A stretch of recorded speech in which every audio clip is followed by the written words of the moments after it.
Hello, we are going to be discussing this door mainly.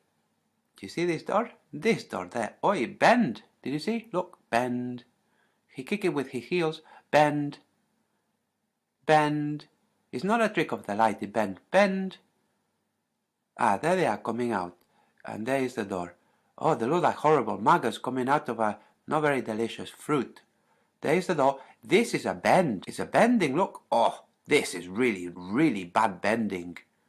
This is not metal. What is this? Why this door open out? All the pressure is inside. Shouldn't the door close out, not open out? Ah, look, it's closed now, it's secure. It looks very strong. Oh, you know the astronaut is now thinking, move out of the way, they are rolling.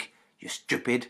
I have got to carry this box and come through here. Move out of the way. I saw you talking with my girlfriend. Oh, look. It's a bouncy, bouncy, bouncy, bouncy. Hi, bouncy, bouncy, the door. Bouncy, bouncy. Ah, now they are outside, and look, you see all these cables and things that could be destroyed by one little microscopic meteorite? It doesn't matter. And the reason that they don't have tools when they go out there and they hold on like this, like we see so many times, is that all the cables are USB plug and play. So they don't need tools. You see, you have things everywhere and looking complicated, like what is this on top of the door? This complicated thing there. This must be very important or it would not be there. Ah, there is the curve of the earth. Now we can all relax because the world is a globe and we know that is for true because they show it to us on TV. So, no more questions. Everybody go back to bed. Everything is okay because they show it on TV. But there they are again. So you see, say NASA, and they have the American flag on the shoulder. Some people that are Americans must be very embarrassed about this. But other people who are American will not be embarrassed because they have nothing to do with it. They think it's all a show. No, and there is the big strange thing on the top of the door. Must be indispensable or it would not be there. So of course, you have something fragile, you put it outside. With a micrometeor I can get it. And there is the globe. Ah, we can all breathe a sigh of desperate relief because we know that we're on a globe spinning and everything they tell us is true. Oh, thank goodness for that.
This is the video they don't want you to see, so let's go through it.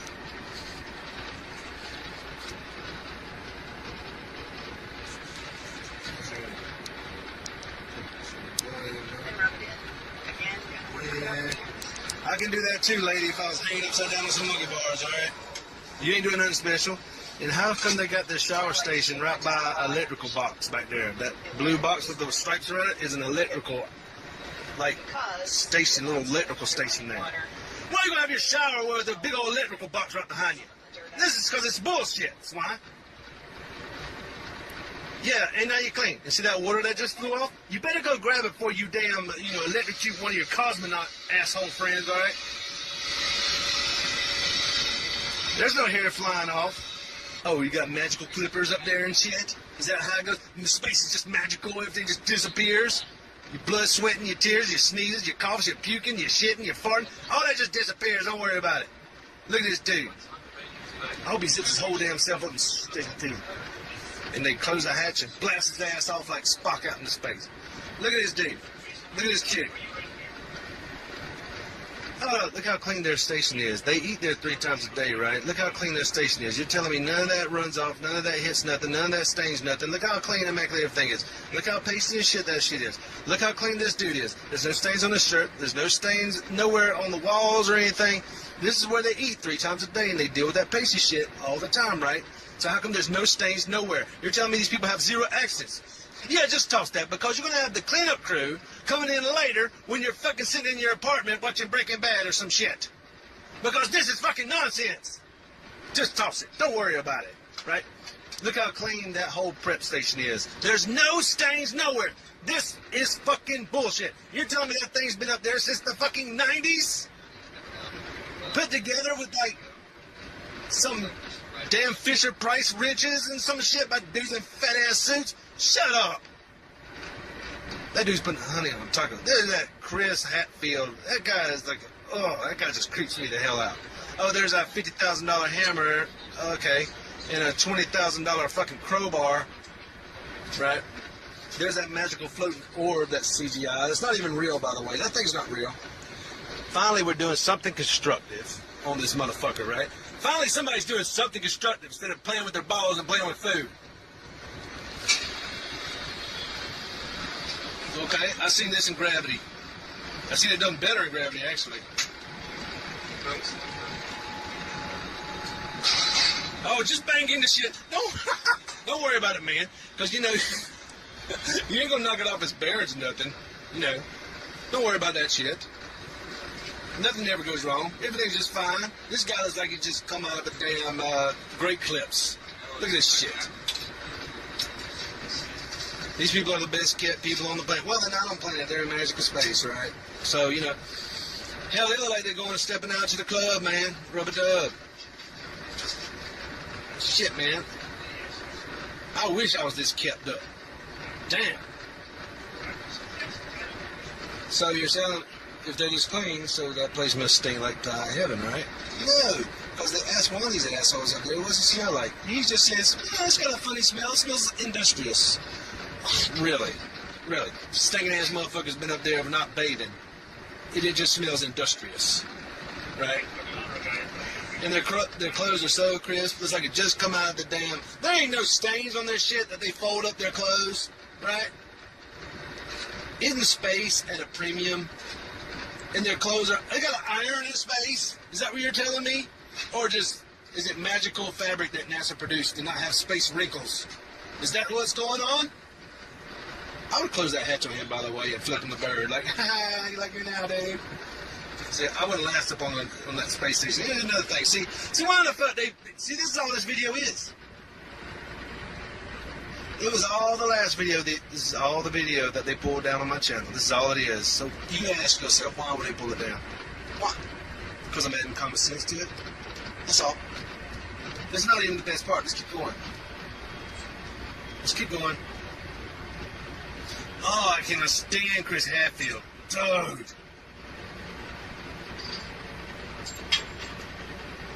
Yeah. here's the part I wanted to get to. You see the treadmill on the spring. That's why it's wiggling back and forth. They said they don't want to put their load bearing on the station because they'll knock it off orbit. But, you know, on the Skylab back in the 70s, them damn ass must run all over that damn place, bounce off walls and shit. And they had a stand-up shower. And they could sit down and eat. And you're telling me we're going backwards in technology? Skylab is better than the ISS? What the fuck? Isn't this ISS costing shit trillions? And Skylab costs like a couple $100,000. Come on. What happened to the stand-up shower technology? I mean, shit, at least that. What happened to them being able to run all over and bounce off the walls and shit at Skylab? And it was so teeny tiny. It was just one capsule compared to this whole ISS that's made of many capsules linked together, correct? They didn't worry about knocking that little bitch off orbit. They're bouncing all over that bitch. But y'all gotta be strapped down and on a spring-loaded, full of spring-loaded exercise equipment?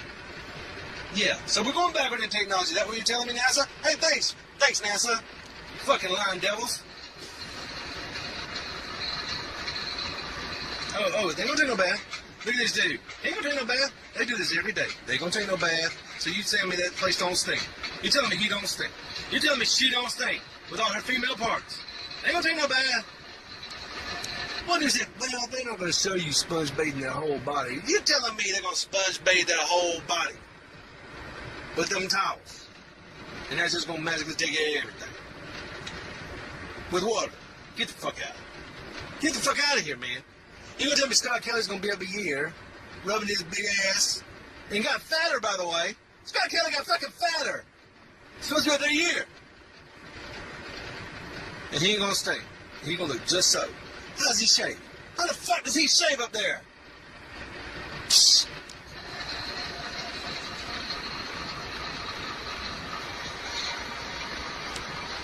There's no dust. There's no hair. There's nothing. There's no pubes floating around. There ain't shit floating around because this shit is fucking fake. This shit is fucking fake. And this is why they yanked my video down, because I add just common fucking sense to the equation.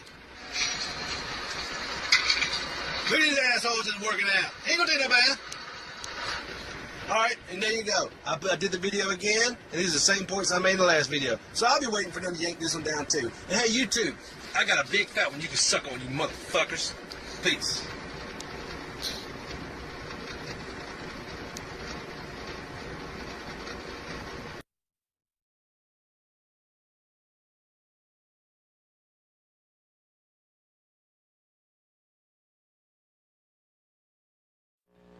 Just 24 hours ago, the 6 crew members had an opportunity to conduct what now has been the traditional change of command ceremony. They gathered inside the Japanese Kibo module for that activity, in which Max Sarayev formally handed over the reins of the command of the International Space Station to Butch Wilmore. There were opening remarks from Reed Wiseman and Alexander Gerst. So for your viewing enjoyment, let's take a look at yesterday's change of command ceremony.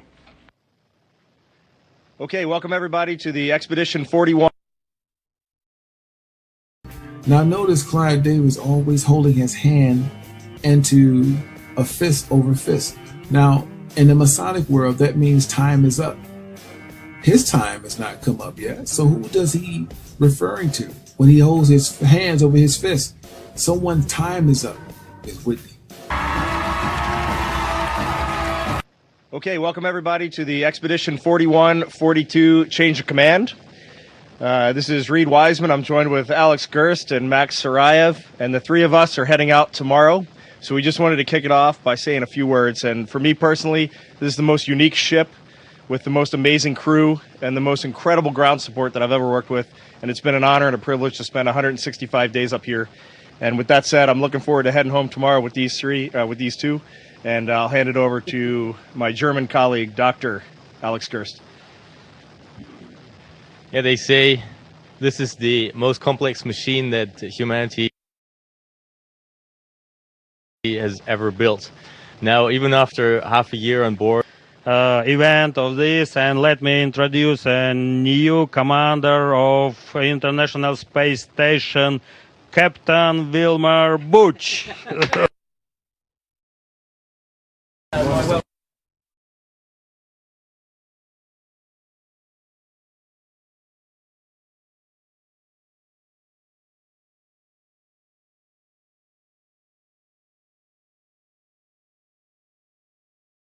Thank you so much. Introduce a new commander of International Space Station, Captain Wilmer Butch. All right, thank you, Max.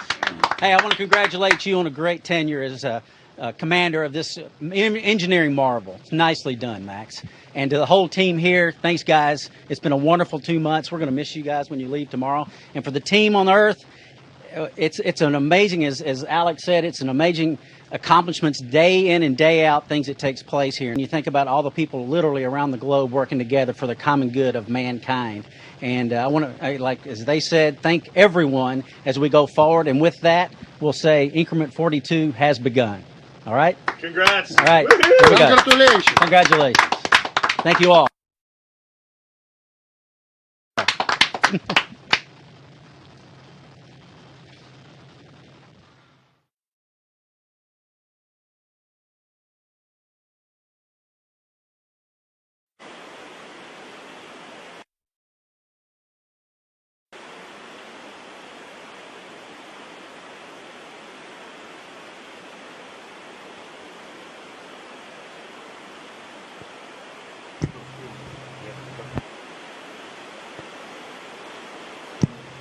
Houston and Moscow.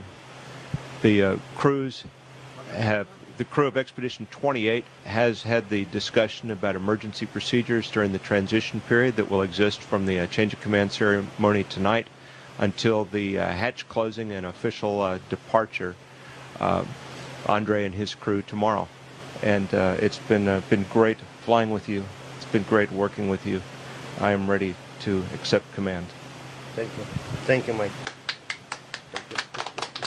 So for the International Space Station program, all the international partners, thank you very much for giving me the keys to the family car. Thank you, Kevin. With great humility and pleasure, I accept command of the International Space Station. Thank you, sir. There you go. Good luck. Congratulations on becoming the first Canadian commander of the International Space Station. We look forward to working with you as you take command and you lead the crew through increment 35. Welcome to the end of increment 40. We've accomplished a lot. We've had a lot of fun. Hopefully everybody else had a lot of fun too. This was a team effort. We got together. We did it as a team. And of course, we actually had the easy part. You guys on the ground had the most difficult part. And it's come to an end. And so I'd like to hand over the command of the International Space Station to Maxim Sarayev.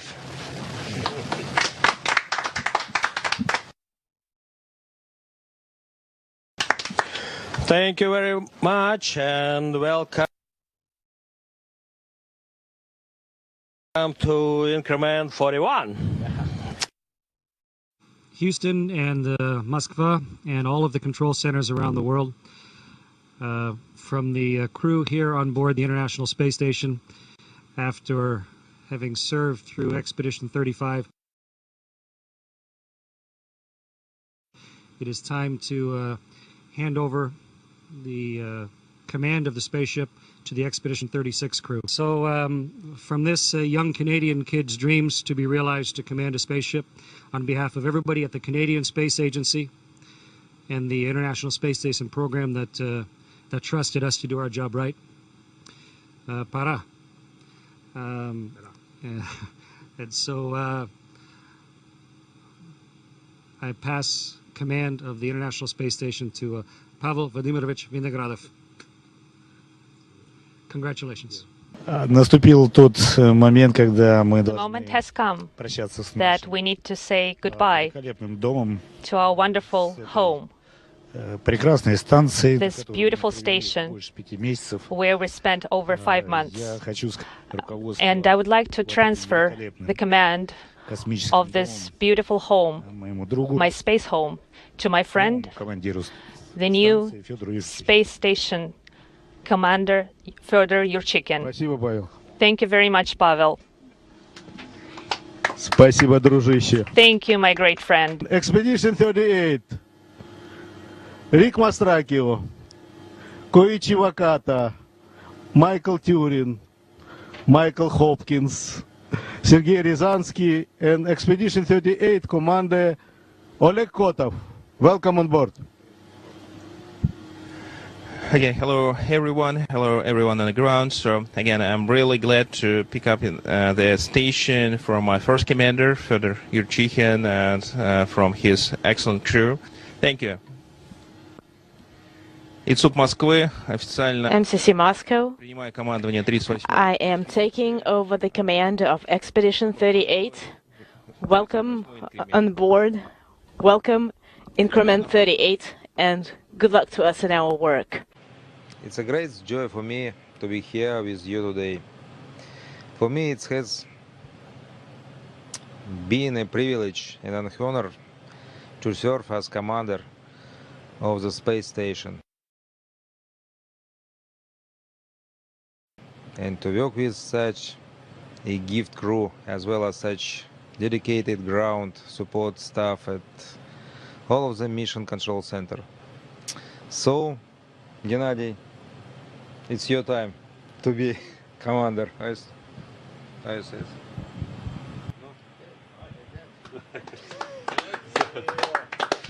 it.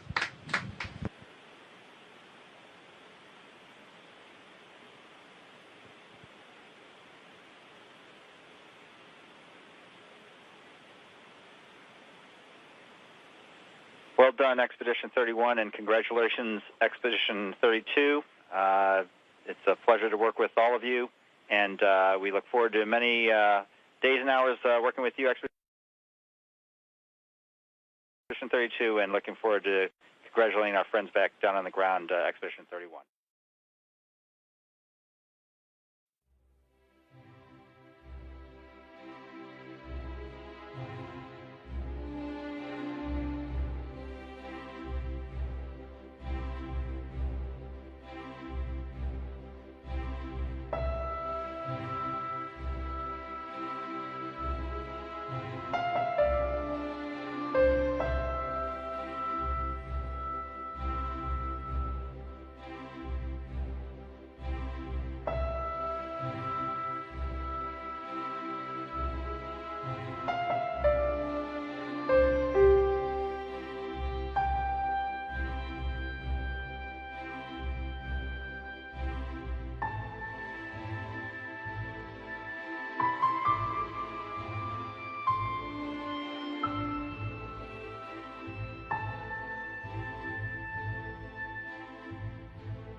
Hello. This is so cool. Hey, welcome aboard the space station.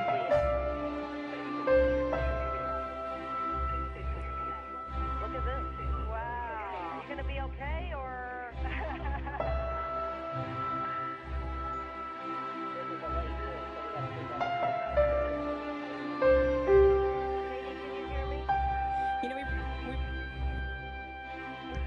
Yes, I can hear you.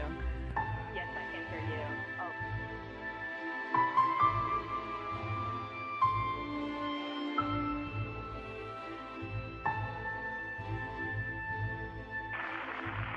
Hello. This is so cool. Hey, Katie, Welcome aboard the space station.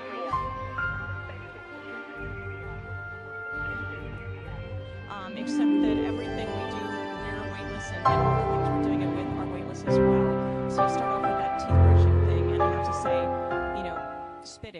that's going to be a problem. So we swallow our toothpaste, and the day goes weightless from there.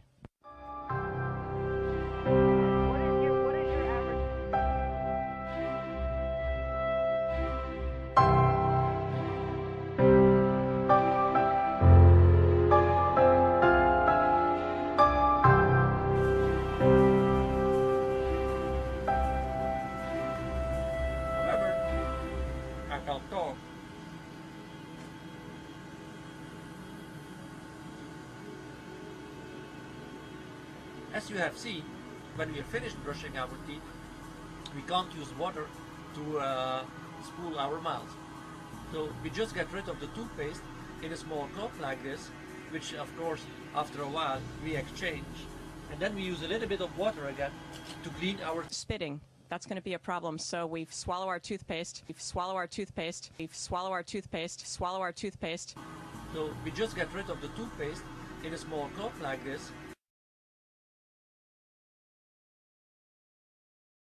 So water is also very dangerous on the space station because we have a lot of electricity, so we need to be very careful not to spill it.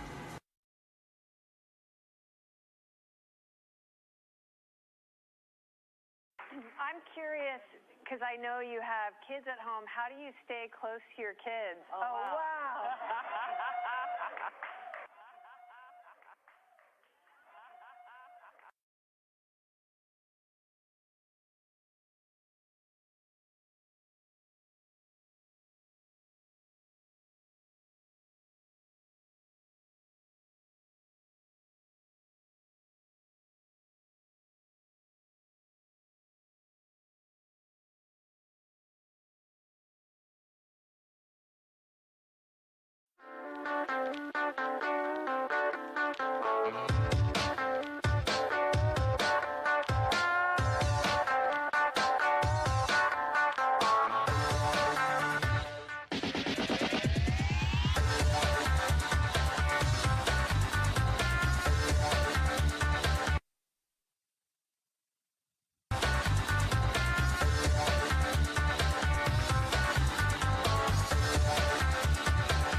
Welcome aboard the space station.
Avoiding the Earth and that avoiding the Earth and that avoiding the Earth.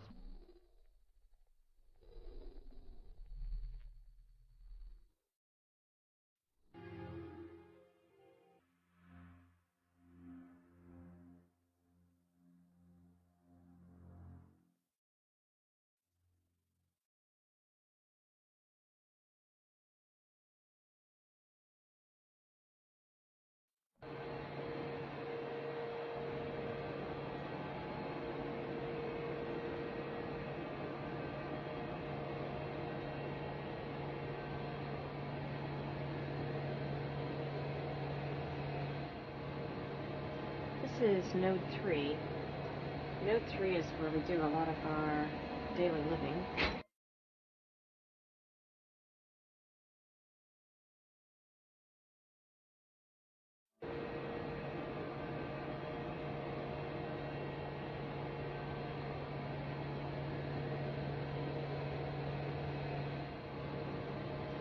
is node 3.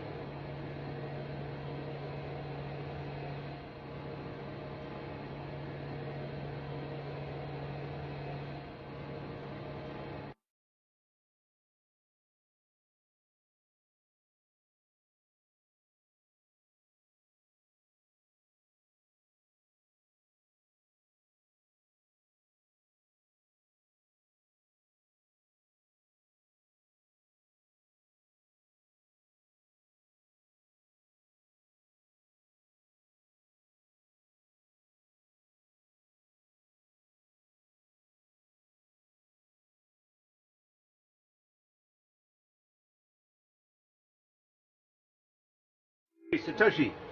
Hey. Hey, have you seen Ron? No idea. Well, I saw him hitting the Russian segment. Going to the Russian segment. Okay. Okay. I'll look down there. Thank you very much. You're welcome. Okay. I wonder why he's down there. Stopped offers. A little coffee with the buddies down there. Okay. Эй, привет! Привет! Ай!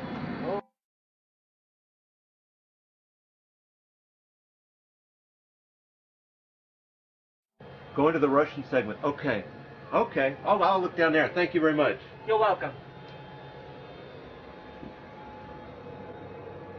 Okay. I wonder why he's down there. Stopped offers. A little coffee with the buddies down there. Okay. Эй, привет!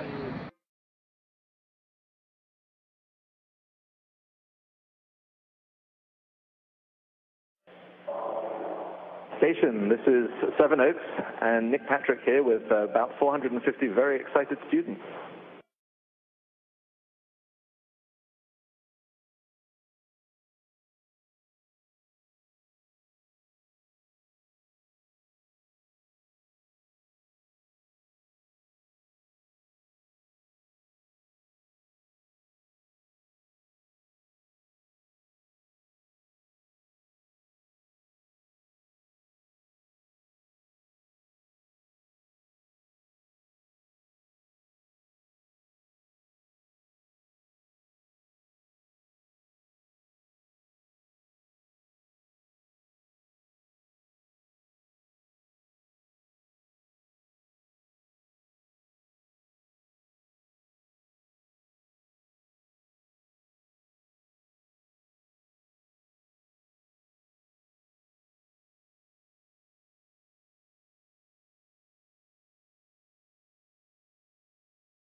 Swallow our toothpaste. Swallow our toothpaste. Swallow our toothpaste. We just get rid of the toothpaste in a small cup like this. All right, so like I said, we're still working on the sound here, and I have no positive confirmation that we have the sound. So that's the kind of thing that can happen if you're trying to do things that are a bit more complicated than your usual job. So we'll just continue working on it and let the colleagues work on that. What does he mean, working on the sound? It either works or it doesn't. You can't really work on it. And if you did work on it, it would probably be ready in a few hours or a day, not in a few minutes. This is all just done for effect. I'm ready for the event. So he's ready for the event. I thought they were fixing the audio. So really we're just waiting for Tim to be ready. It doesn't seem like that piece of audio should have really come through. We're all getting lots of questions for you on social media, and a couple here are, how easily does water boil in space, and does the tea taste different up there? I've cut a few of these questions out because they're just nonsense, and this is just proof of that. Well, the second part of your question is the far most important, so I'll answer that first. The tea actually tastes surprisingly good. I was really delighted. I have my tea, and my method of using a kind of teapot and decanting it from one pouch to another is working really well. So, yes, I'm enjoying my tea up here. So they've added the really long delays for effect. Now, for me, this is a green screen job. There's cables under his t-shirt. Cables around his belt. I don't think he's actually there in that room. I think that's just a JPEG behind him. We've shown on Flat Earth Rebel Outpost how easy that is to do. I mean, on a space station, you wouldn't have a sort of spare room full of junk like that. There's also too many lights. These high wattage fluorescent bulbs, you wouldn't be using high wattage lighting on something that ran on solar panels. You just wouldn't do that. This actually looks like the backdrop is someone's garage. I've taken a photo of it, and they've got this Tim Peake Masonic actor just on some harnesses and cables. Hi Tim, Tom Cheshire from Sky News again. You're looking fairly comfortable in zero gravity. Just wondering whether you had mastered the zero gravity somersault, and if so, whether you'd give us a twirl. This is the reason I made this little video. Just watch this. I definitely haven't mastered it. I'll give you a trial and I'll show you just how bad it is.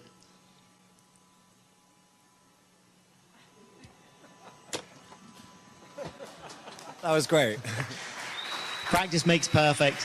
Give me another week. Let's see that again, slow motion.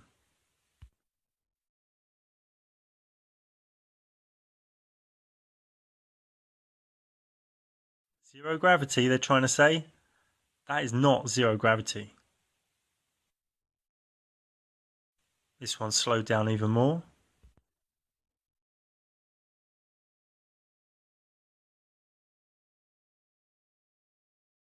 Hi Tim, it's Rob Olver from BFBS and Forces TV again.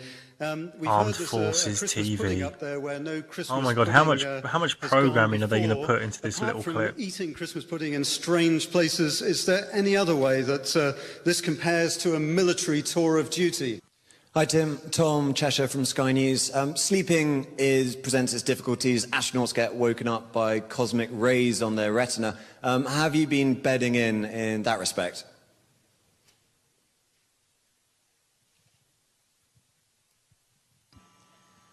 I think I've been fairly fortunate. I'm enjoying sleeping. I haven't actually tied my sleeping bag down at all. I actually quite enjoy just floating around the crew quarter. You're not going to go anywhere. It's very small, so you might occasionally bounce off a wall, but it's a very gentle nudge. Every time he turned over in his sleep or moved a little bit, as we all do, he would start moving around in zero G. He'd start banging off the walls. It would wake him up. This is complete nonsense. It's a complete lie. Tim, it's Alok Jha from ITV News again. You told me when we met in Star City a few weeks ago that you wanted to see the new Star Wars movie. Have you seen it yet? Or if you're not, when will you?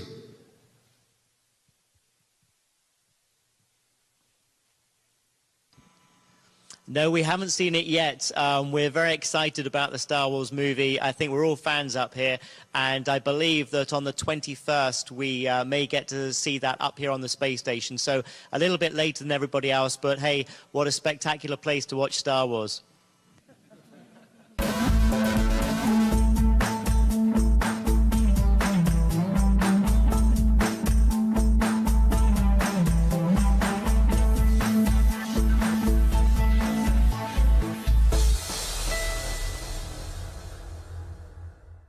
Katrina and Megan Batur from Montreal asked, "Hi, Chris. Hello. How do you clean up a mess in space?" Good question, because it's not going to fall on the floor. It's not going to fly up into the air. It's just going to float around until it runs into something. So let's make a little mess. Let's squirt some water as if it got away here. So those little drops are kind of departing, and then I've got a ball of water here just floating around. Got to clean it up. What am I going to do? So you look for a dry rag. You grab a rag. And we could grab a Russian rag. Here's a nice Russian rag. Here, get it out. My ball of water is still just floating there, fortunately. Get a rag out. I don't let it float away. And then bring my ball of water back on the rag. My ball of water is on this rag now. So it could have been chicken soup. It could have been some nasty fluid, but that's how you stop it. First, you get a rag out and you catch it, so now you have a wet rag. Now, something like water is fine, of course, and what we'll do with this rag is we'll just hang it on a clip somewhere and let it evaporate. And that way the water gets picked up by the humidifiers of the spaceship and goes back into our water system, gets purified back into drinking water, so we don't lose the water. But if it was something else, something a little nasty, then of course we could get a more rugged cleaner, just a great big cloth to wipe it up. Or if it was something a little sticky, we could get kind of baby wipes.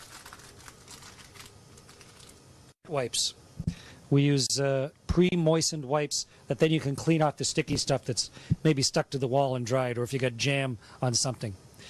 So that takes care of things like water and stuff that isn't toxic. But what do you do if something nasty, like a battery leaks, or some sort of nasty liquid is floating around? Well, then we have what's called a contaminated cleanup kit. And I brought one here to show you. Here's our contaminated cleanup kit. And you, of course, want to protect your eyes. So you put on goggles. And you want to protect your mucous membranes and your lungs. So we put on a mask. I have to break it. Okay. So now I have my mask and my goggles on, and then we want to protect our hands. We have special gloves that protect us against chemicals. They're called silver shield gloves. So I put on my silver shield gloves, and now I am ready with various types of absorbing things. And in fact, we have some great big ones, special soak-up mitts that we could put on top of a nasty spill, and then at the end of it, if you have the right type of combination, you could hold it in your hand and carefully pull out the glove. And now you've got a nasty thing on the space station, but we would wrap it inside 2 or 3 layers of containment, bags that close, zip up, until we're sure that it's not going to leak out. And then, finally, we're safe, and we can take off our gloves and our goggles and our mask and carry on with the business of being astronauts. Good question.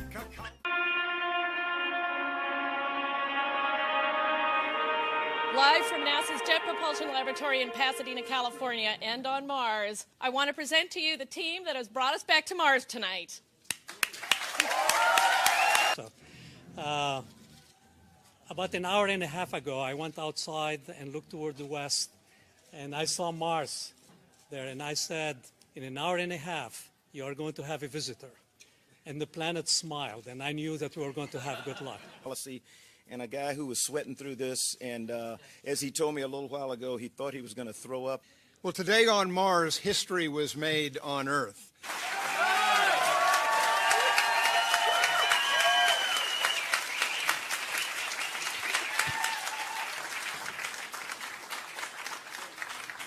Guys, before we start, we have a new picture of Mars. Come in.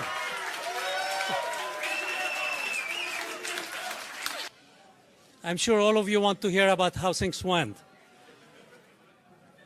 Well, tonight was a great drama that was played. I felt like an adventure movie, but in reality, I kept telling myself, this is real. This is real, what's happening, and what a fantastic demonstration. And congratulations to all of you again. Thank you.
I felt like an adventure movie.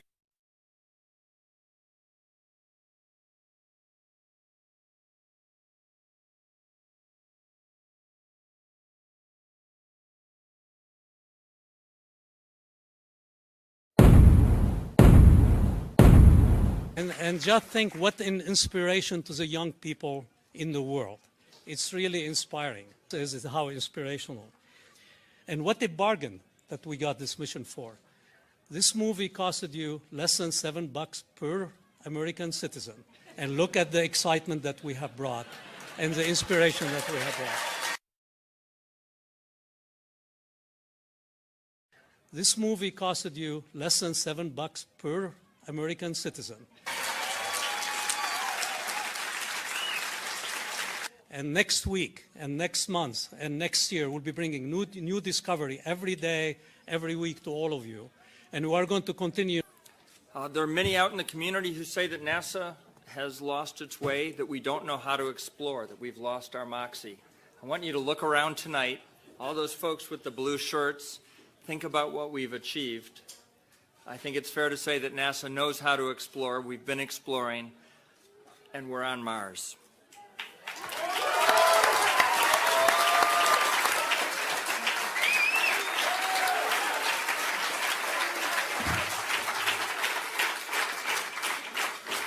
And the rover is made in the USA. And just to stay in character, we've been on the surface for 1 hour, 8 minutes, and 16 seconds.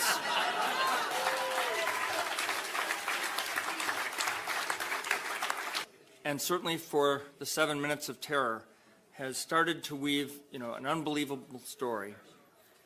As we get ready to transition to surface ops, I think what we really need to pay attention to now is that the Curiosity story is just beginning. So that rocked. Seriously, was that not cool or what? Woo!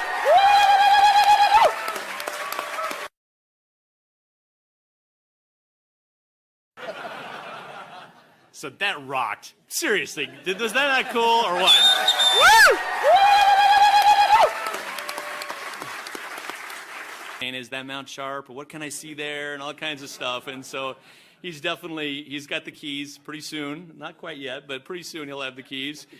Yeah, and then here, Dr. Stelzner is been the father and the mother and everything in between of the landing system we've built. So.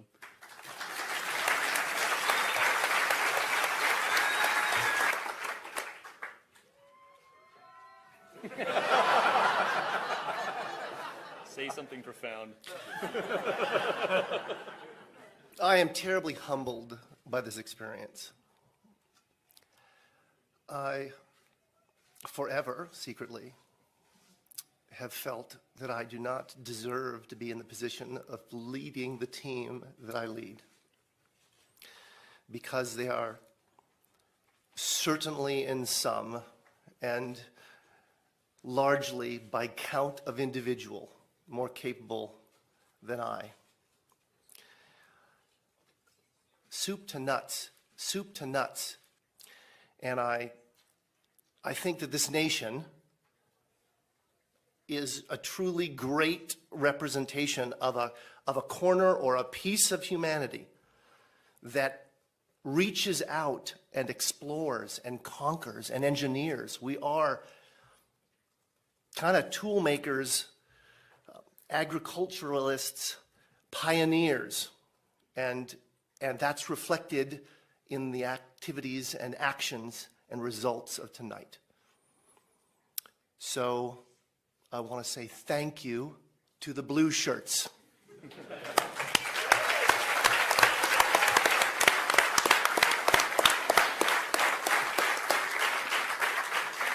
Certainly this beautiful theater of tonight, the drama of us all being able to experience it together, unrivaled in the experience for all of us. And with that, really, I have nothing more to say. That picture says it all for me. I think that is the best picture of Mars I've ever seen. The money, $2.5 billion. We don't put it in the rover and send it to Mars. We spend it here on Earth. And Charles mentioned at the beginning that this whole enterprise, if you divide it by every woman, child, man in this country, comes out to be the cost of the movie. I know, I speak on behalf of all my colleagues in science, that's a movie I want to see. So, thank you all.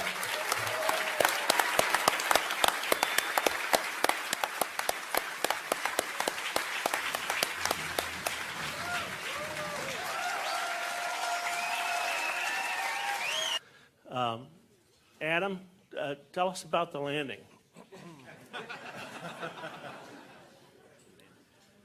All right, Greg. I can't tell you too much about it.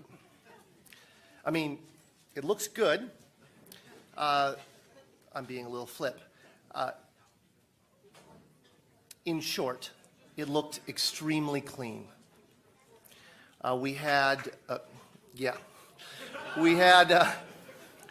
We touched down in conditions that were on the more benign side of our nominal expectation. By the way, I want to preface everything. This is preliminary data scooped with the sieve in the cacophony of the control room during the celebration, right? And largely by my good friend Miguel San Martin, who's somewhere out there, I hope. At any rate, very nominal, remarkably good. Our navigation error was on the low side of our expectation, which meant that we probably had a good alignment between the celestial sensors and the inertial sensors, the IMU. Our powered flight appears to have been excellent. If my good friend Ben Toma is in the house, is Ben in the house? So it looked good, in short. Good and clean. And it looks, at least by my eyeball, that we landed in a nice, flat spot. Beautiful. Really beautiful. What? I have to ask you, what kind of file type? Can you tell us about the image file type and compression that was used to send this very important couple of thumbnails back from Mars? Yes, unfortunately, I absolutely cannot. If Justin Mackey is in the room, or there's a couple other people on the team who'd be able to whip that out quickly, but I couldn't tell you. Sorry. Are you going to call your daughter Curiosity? Okay, a serious question. A little more than 48 hours ago, you told me you would tell me a secret. Once Curiosity landed. Can I have my secret? Yeah, what was this? A lot has happened in the last 48 hours. And to be very truthful, I do not recall what that secret was. For the landing that go down to something like 5 decimal points. I just wanted to confirm with you that that you do have those sort of coordinates. And am I reading those coordinates correctly when I see that it looks as though you've landed within 500 meters of the skirt around the mountain? That, I mean, you're really very close to the mountain at the closer end in the landing ellipse, and possibly within striking distance of the phyllosilicate trench. I can't confirm that. My estimate, I'm looking for somebody, yes, there's somebody in the audience here who has that in the tip of their noggin. Looking at the picture and trying to figure out from there where we are, I would imagine by tomorrow's press conferences they should have a better idea where it came down, within a few hundred meters at least, hopefully. Okay, the next question's over on this side. Was when Adam asked for OD 278 and they said, no, we only have 277. What was happening, or was it anything of significance? No. And what a bargain that we got this mission for. This movie costed you less than $7 per American citizen. And look at the excitement that we have brought and the inspiration that we have brought.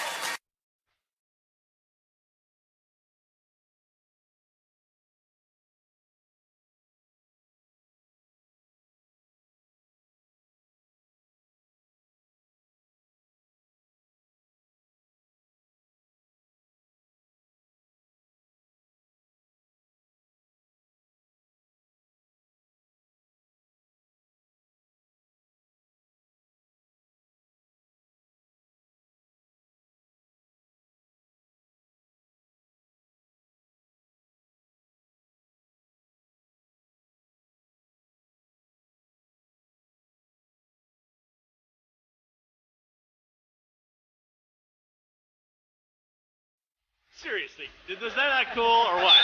Woo!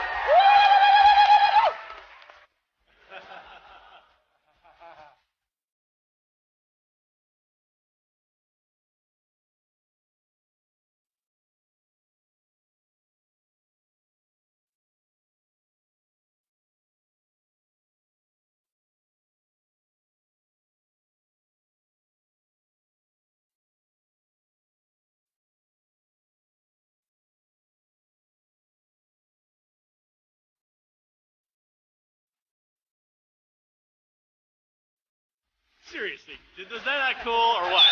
Woo!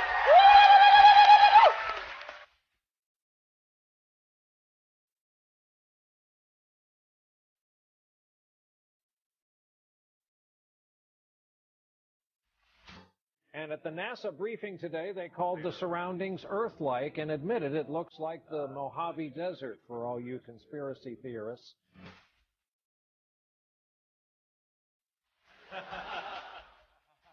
Seriously, was that not cool or what?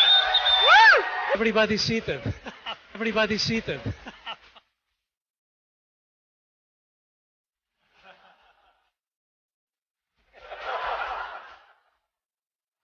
of tool makers, agriculturalists.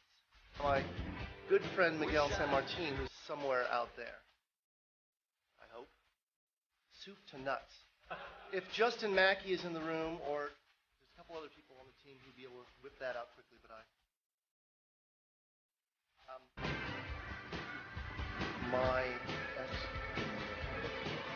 looking for somebody. Yes. There's somebody in the audience here who has that in the tip of their noggin. This movie costed you less than $7 per American citizen.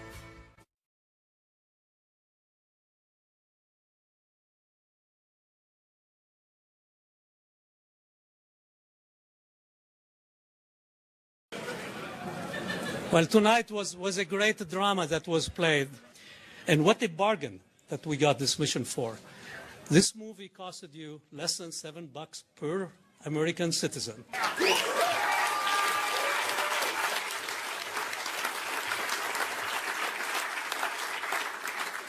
And just to stay in character, we've been on the surface for 1 hour, 8 minutes, and 16 seconds.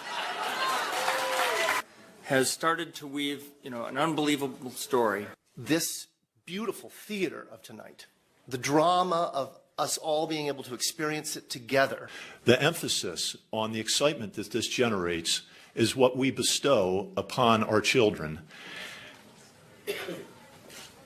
The money, $2.5 billion, we don't put it in the rover and send it to Mars. We spend it here on Earth. The money, $2.5 billion, we don't put it in the rover and send it to Mars. We spend it here on Earth. And Charles mentioned at the beginning that this whole enterprise, if you divide it by every woman, child, man in this country, comes out to be the cost of the movie. I know I speak on behalf of all my colleagues in science. That's a movie I want to see. So thank you all.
We are the space robots. We are here to protect you. We are here to protect you from the terrible secret of space. We are the space robots. We are here to protect you.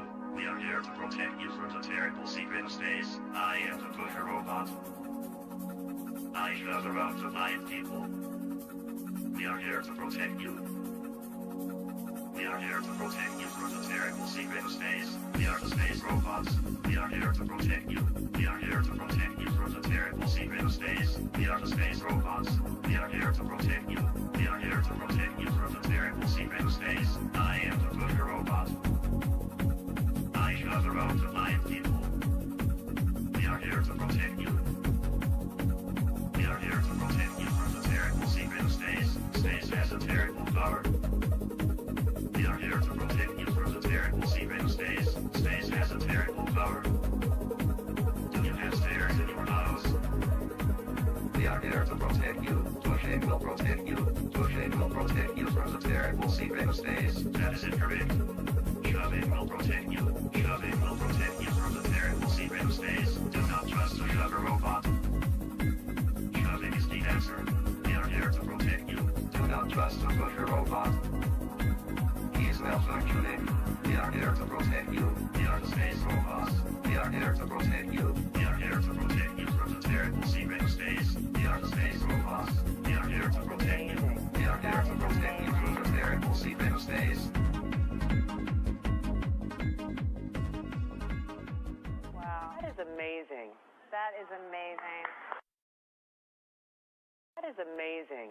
That is amazing.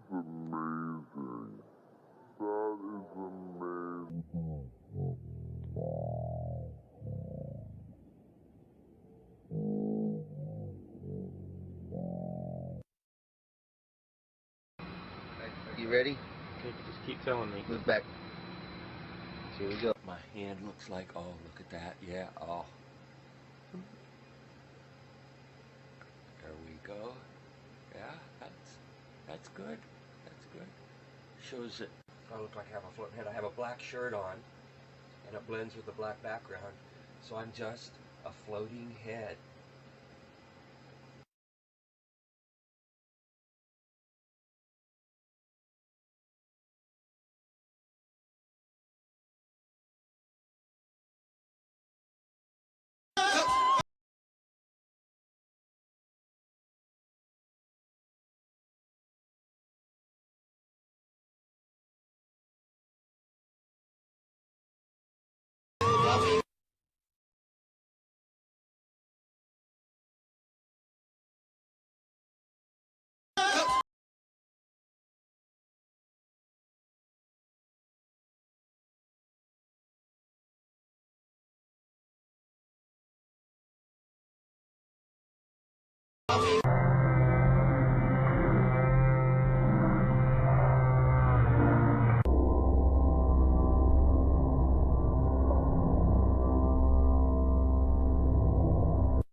I definitely haven't mastered it. I'll give you a trial and I'll show you just how bad it is.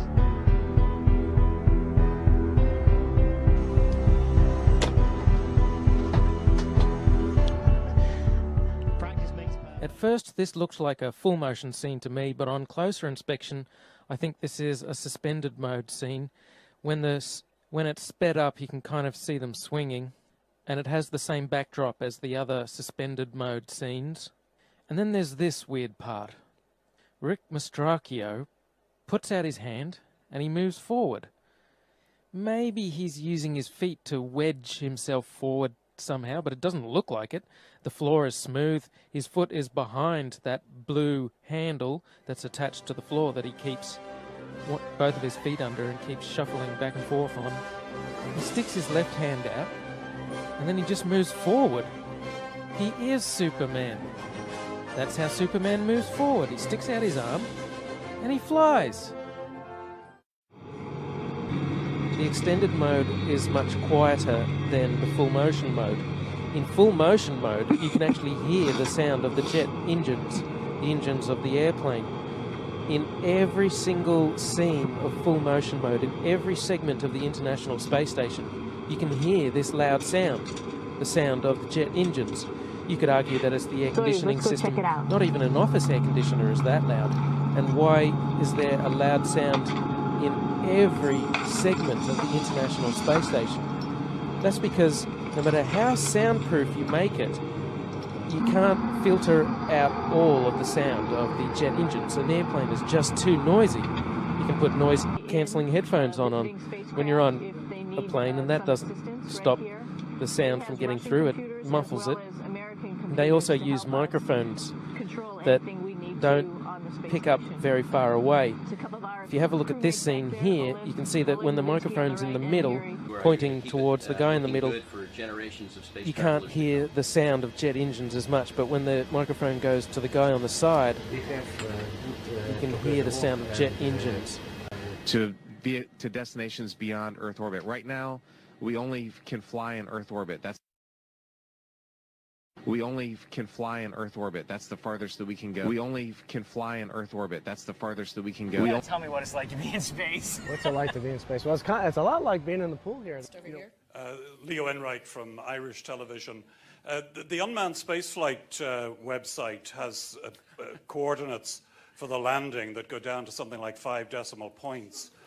I just wanted to confirm with you that you do have those sort of coordinates. And am I reading those coordinates correctly when I see that it looks as though you've landed within 500 meters of the skirt around the mountain? That, I mean, you're really very close to the mountain at the closer end in the landing ellipse, and possibly within striking distance of the phyllosilicate trench. I can't confirm that. My estimate, I'm looking for somebody, yes, there's somebody in the audience here who has that in the tip of their noggin. We should have soon that estimate. Last thing anybody wants now is an emergency, but like everything else, they're ready for that too. Once the crew are on board, if it looks as if they're in danger, they get out and head down this tube, specially insulated against fire, and zigzagging down not to some point out and away from the rocket, but to an escape room exactly where you'd think it shouldn't be.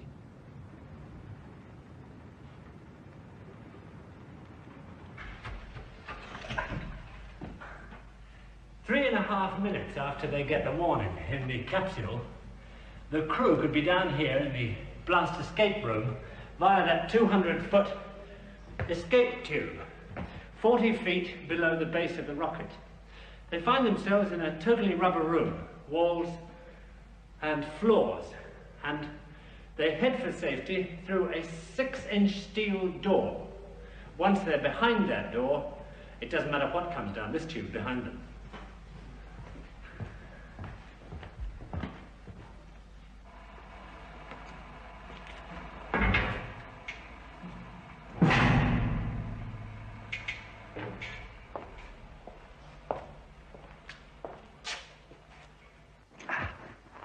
On this side of that door, the rarely seen blast escape room itself. It's totally isolated from everything around it by a series of 24 giant springs underneath the floor and shells all round it of steel, concrete, and sand. It contains enough food, water, and air for 20 people for up to 24 hours, and it's all around the edge. There are these foam rubber shock-absorbing seats, as you can see. The room is built to withstand the simultaneous explosion of every drop of fuel on a Saturn V.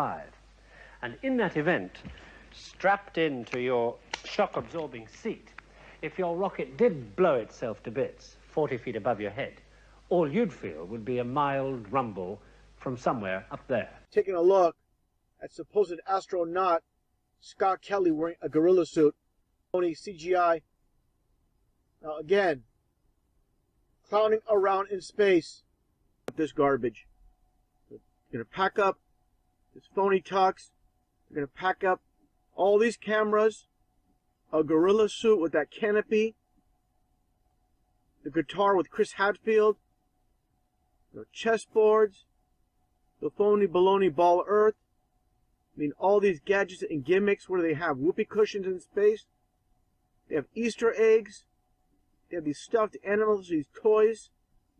And I'm taking a closer look at this, and this is nothing more than mockery. And of course, Pig is the arch enemy of Angry Bird. And Angry Bird had some eggs. And Pig stole the eggs. And don't ask me how I got to eggs on Space Station. The technology And in fact, it's probably just a very easy, convenient cover story. It's like, oh yeah, we keep this gridded blue screen around that happens to look just like essentially something they would use with ORAD virtual set technologies. And we just keep it around so we can throw ping pong balls at it and stick them onto, you know, a non-existent, you know, whatever the excuse is. So water is also very dangerous on the space station because we have a lot of electricity. So we need to be very careful not to spill it. That is amazing.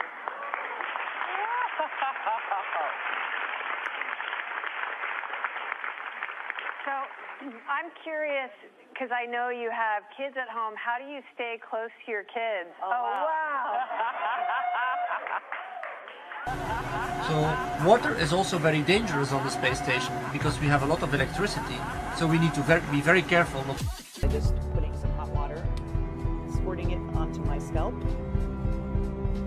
And I have a mirror here so I can kind of watch what I'm doing. Sometimes the water gets away from you. And you try and catch as much as you can. Wilmore will install a protective plate over that location that will be flush to the surface. When you looked up at the sky, could you actually see the stars and the solar corona in spite of the glare? We were never able to see stars from the lunar surface or on the daylight side of the moon by eye without looking through the optics. I don't recall during the period of time that we were photographing the solar corona what stars we could see. I don't remember seeing any. And interestingly, National Geographic was one of the prime media to present photographs of astronauts cavorting on the moon. So to summarize, what American citizens are confronted with is this enormous propaganda machine.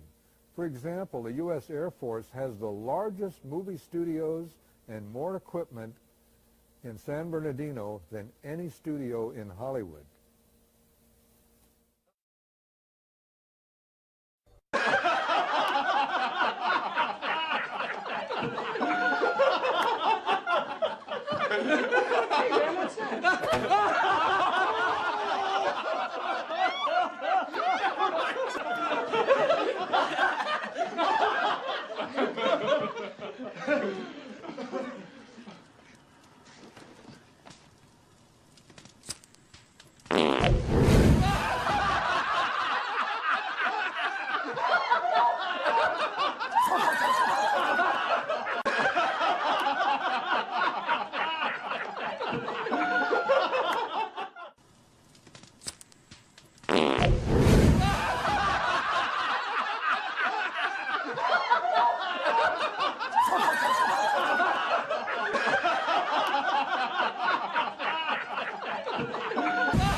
And again, run slowly.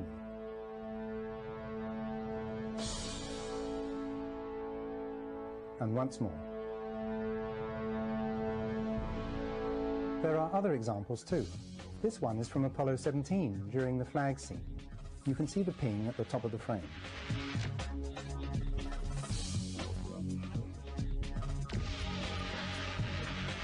In this footage from Apollo 16, we have telltale evidence of a slightly floating or dangling effect at the jump salute location. It's as if the weight is being taken off the astronauts' feet just a second or so too soon. Compare that sequence with an obvious rehearsal rig. The dangling effect is very evident.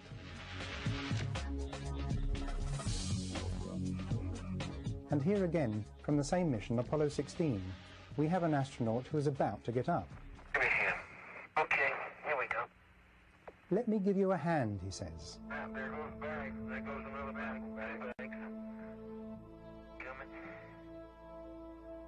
Look at it again. The astronaut is getting up with the wire taking the weight. When I was talking with the gentleman from Belcom, and we were discussing the lie, everything he was telling me was different from what we were being told was the truth. And at one point I asked him, I said, man, you guys, you lied about a lot, didn't you? And instantly he said, no, we didn't lie about certain things. We lied about everything. None of it was true. We only have one window that has a view of the Earth, and it's filled up with a TV camera. If the window was completely filled up with a TV camera, as he stated, then an astronaut's arm would not be able to get between the camera and the window, as it obviously does here in this outtake. South America becomes invisible just off beyond the Terminator or inside the shadow. You can also notice how the astronaut operating the camera reacted to the mistake by attempting to pan away from it. Blue gas, see white bands of major cloud formations across the Earth.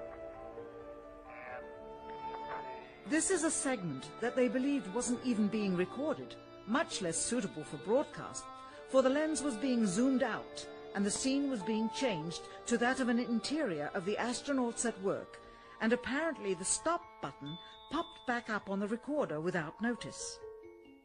Here is the diffused work light that they used to see camera controls, but not throw light onto the spacecraft's wall. Here they remove part of the crescent insert.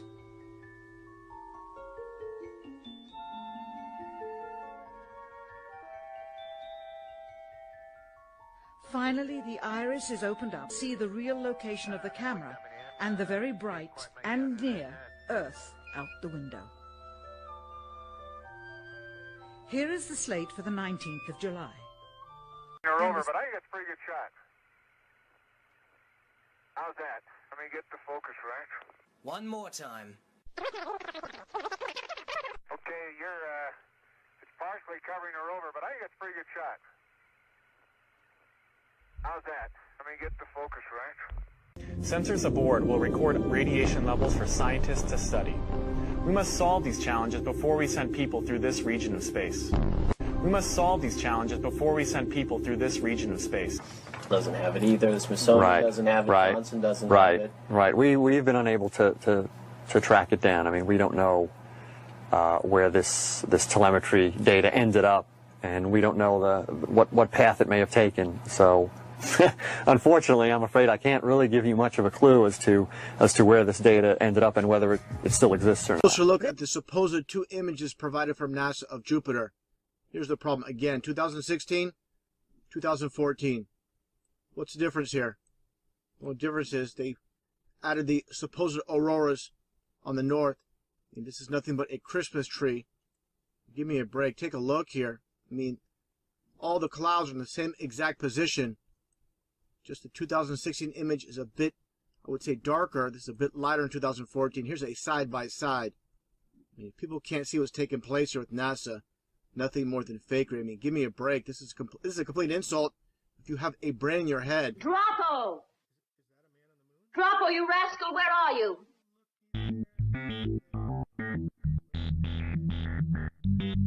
Good morning, dear. Seymour, I can't find Droppo. What's he up to now?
good for nothing. Where are you? Guapo, you are the laziest man on Mars. Guapo, you are the laziest man on Mars. Guapo, wake up. Wake up. Guapo, wake up. Wake up. Guapo, wake up. Wake up. Why are you sleeping during working hours? Guapo, wake up. Wake up. Guapo, wake up. Wake up. Guapo, wake up. Wake up. Guapo, you are the laziest man on Mars.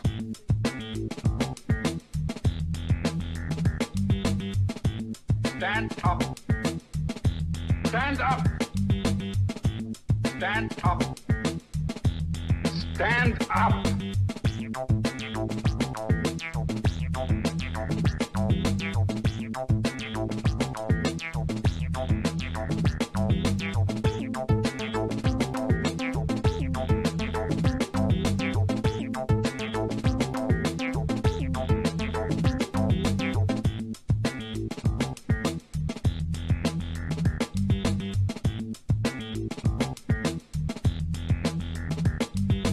I'm sorry, Chief Kevlar, sir. Guapo, you are the laziest man on Mars. Why are you sleeping during working hours? I wasn't sleeping, Chief. It's just that I haven't been able to sleep these last few nights. I forgot how. So I was just practicing. Well, I suggest you practice doing your work.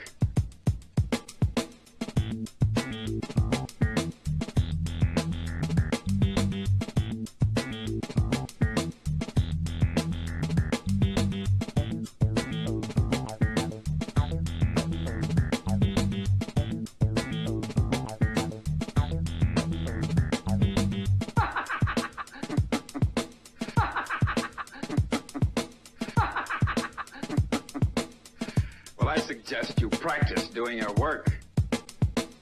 Visit the moon of Mars. There's a monolith there, a very unusual structure on this little potato-shaped object that goes around Mars once in 7 hours. When people find out about that, they're going to say, who put that there? Who put that there? Well, the universe put it there. If you choose, God put it there. Maybe. So I keep digging a little bit deeper, and I finally get underneath this cloud cover here, and a few images pop up. And I say, oh, images, what are they? Well, this is what you got, which I'm sure that looks familiar to you, right? Looks just like the pictures they give us of Mars. So I'm just kind of creeping around here and definitely noticing the same kind of undulation changes and same kind of rock, same kind of dirt. Only thing that's missing is that nice little red tint that they pay somebody $150,000 a year to put on there. Is that right? Whose orange Hummer is this? Okay, that looks like a NASA symbol. Well, let's dig a little further because I can't really see anything on here other than it certainly looks like a NASA symbol. And I can't read that. Tried. Cameras set up, tents, ATVs, food. They've been there a while. It's not a one-day trip. Got their antennas set up out in the middle of nowhere in Greenland. Another ATV. A leveler equipment. So I'll keep kind of going through here and see if it... What the...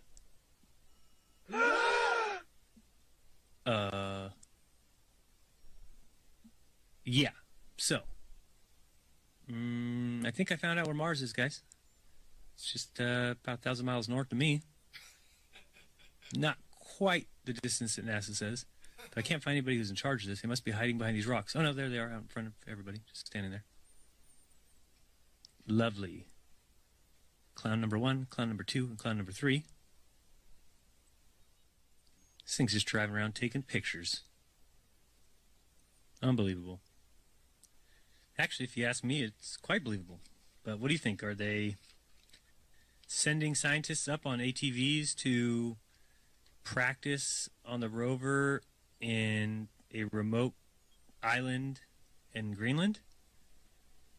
I doubt that, highly. Math and science were kind of my favorite subject. I didn't really like English in reading too much, but I've since grown out of that, and I enjoy reading now. And I played a lot of sports. And all of that happened in a little town called York, Maine, across the United States from where we're talking to you right now. Or watch it in slow motion. I'll kind of point those out, but just so you know, be prepared for those. Now, pay close attention to this helium balloon. Oops, did I say that? I meant shuttle. I want you to pay close attention to the launch pad below, and I'm sure you've seen before the roll program that the shuttle goes through or rolls onto its back. So here you see some cameras pointing straight down at the launch pad. During the roll program, the cameras should now be pointed away from the launch pad. You'll see here's the roll program. You'll see the sky changing as it rolls. Now let's see where the cameras are pointed. Well, what do you know? Pointed directly at the launch pad, exactly where it took off from. Just another sign of deception, and we can turn to this camera, and it's still looking directly down straight at the launch pad. What happened to its rolling on the back? So, hopefully you're starting to see and get the feel for what kind of video this will be. I'll be pointing out the errors, and you all will become like me, and never again see a launch the same way. Many will say this video is proof. Yeah, it's proof all right. Proof that we have all been taken for a ride. Now, watch here when we see we're looking at the right side of the ship there. And also in this next scene, we're going to be looking at the right side of the ship. Okay, that's the right side. See that black square up high and the shadow is cutting it right down the middle? Shadow's about halfway through the bottom of the orbiter. Until we go back to this view, again, we're on the right side of the ship. There's the black square way up high. There's no shadow at all. Shadow again, moving across the bottom of the orbiter. But again, we saw it wasn't on the other side. Here's another classic Jokes on Us. Looking at the ISS from 250 miles above the Earth, and now we see what the Earth looks like from 6 miles above. Should they look the same? I don't think so, Tim. But, speaking of Tim, let's watch Tim Peake fake his trip to space. Now remember, that little tip there at the top, that's where the astronauts are supposed to be. In a moment, we'll take a look inside, and we'll have a view from that point. Do you think it matches what we should see? Of course, not a chance. Now as we watch this, do you see the fire coming out of the left side? Where is that fire coming from? Well, I'll explain this shortly, but that is a projection error or a projection miscalculation. So we will watch this again in slow-mo, and please make a note.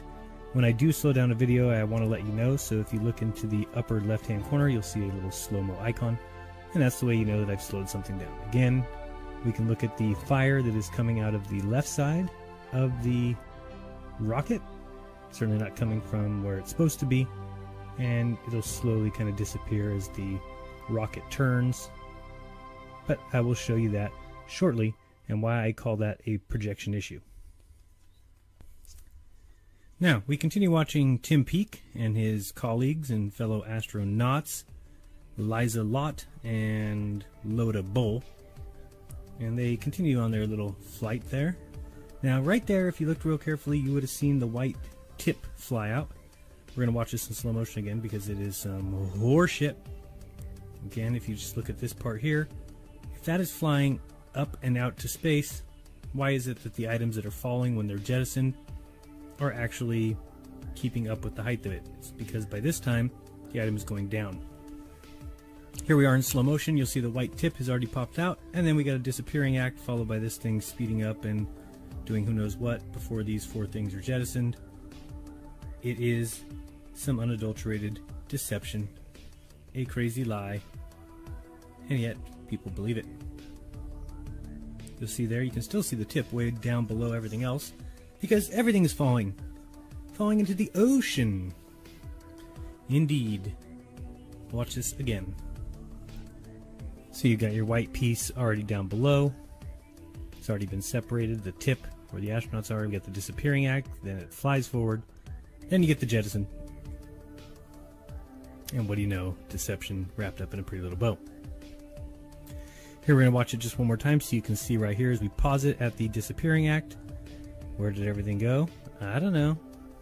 Guess they went to orbit or space or something. You know how that goes. And then it comes back. And again, how do you spell deception? Here we got the three gentlemen in the tip. Now, see if you follow me here. Remember that thing took off standing upright and then leaned forward or leaned back, whatever, because then it was going in a straight formation. Now see this little thing that they've got hanging from the ceiling? It's supposed to tell you when they actually hit the zero gravity because it starts floating. Well, how is it hanging that way? Those are the way they sit when they take off. So wouldn't they be faced forward now that the tip has popped off and they're going vertical? Well, one would think so. But you'd be wrong, because this is just another example of nonsense. Same thing with the little shadows that are in there, but mostly this thing hanging down, how would it be hanging in that exact formation if that's the way they took off? Another sign of a lie, of some bullshit. Sorry to say, NASA lies to everyone. Here in a second, we're going to actually see this craft hit so-called gravity. You'll see that pen jump up and watch where it ends up. Now pay attention to kind of where it's at on the seatbelt there. The part where the ink would be was kind of right up high there under his armpit. So do keep an eye on that little dangly doohickle there. It is going to be important if you look at its location. But it will start acting strange here momentarily, as if this whole entire scene is not strange. But we'll be able to see here in a moment what that pen starts doing. It'll start to almost shake violently right about now. So watch this. Whoa, starts going crazy. Now this next scene is going to turn and show Tim Peake here. Now pay attention here. The Earth is below them. The black of space is above them, meaning that they're laying kind of the equivalent of their heads on the ground and feet in the sky. So why is the dangle bob hanging straight down? Look how the dangle bob is swinging over there in the distance. Look at the Earth out the window. It doesn't make any sense. I'm not that smart, but I'm not that stupid. Now here they are getting ready to enter zero gravity. So we'll be watching the pen and thinking about the lowest it can hang. So right now we see it kind of still in that armpit area. And what's going to happen here is when they do hit the so-called gravity line, I don't know, you're going to see that pen take a jump and then end up lower than it should possibly be able to. There you go. Look how low that is. And low. See that? Pause it there for you. We'll watch it again in slow motion. Of course, these are the little things nobody else notices unless you have problems. Deep, deep problems like yours truly. We have to introduce the concept of free fall. So let's use this model of the Earth. And let's enlist the help of a friend, Patsy. You might know her. Ladies and gentlemen, if you didn't figure out by now, I'm going to be the first man to actually tell you this, that teleportation is officially real. We are live in the ISS, and guess what? Teleportation is real. Let's go back and relook at that clip again. You see it now, watch. Oh, wait. See, this, ladies and gentlemen, should let you know that this is only done through the usage of chroma key. This is chroma key technology. This is green screen or blue screen technology. That's what is being utilized here. This is simply virtual reality that is actually being fed to you, and you're taking this virtual reality, making it the reality. When in fact, all this is simply just virtual CGI, computer-generated images that are simply being utilized to aid with these missions of the ISS. Now, I'm going to make this as short as I can. Anyone that has experience with chroma key, or anyone who has experience with virtual reality, to better make things work like what you just seen in that video there, how this thing just magically appeared out of nowhere, this doll, this toy, you need the aid of either a blue screen or a green screen to successfully make this virtual reality appear nicely and go nice and smooth. Now, this scenery is properly staged. That's something you have to know. Everything is staged. You cannot do things like that, what you just seen, that virtual reality. In order for for them to do that scenery, to be like that, it's properly staged. Now, for those that are still skeptical, let's go to the American side of things and let's see, again, we're still at the ISS, the International Swimming Station. Let's go and see what they have to offer, and hopefully you will be able to understand exactly the deal with chroma key and feathering and all those kinds of effects. Let's take a look at the American side of things. Now observe this next clip. What you are simply seeing is the usage of CGI, and this is 100% proof that this definitely cannot be real. These people cannot be in the space station or so, as they claim. When you look at this, I want you to see this man's arm disappear right in front of you as he goes in the corner. You see that?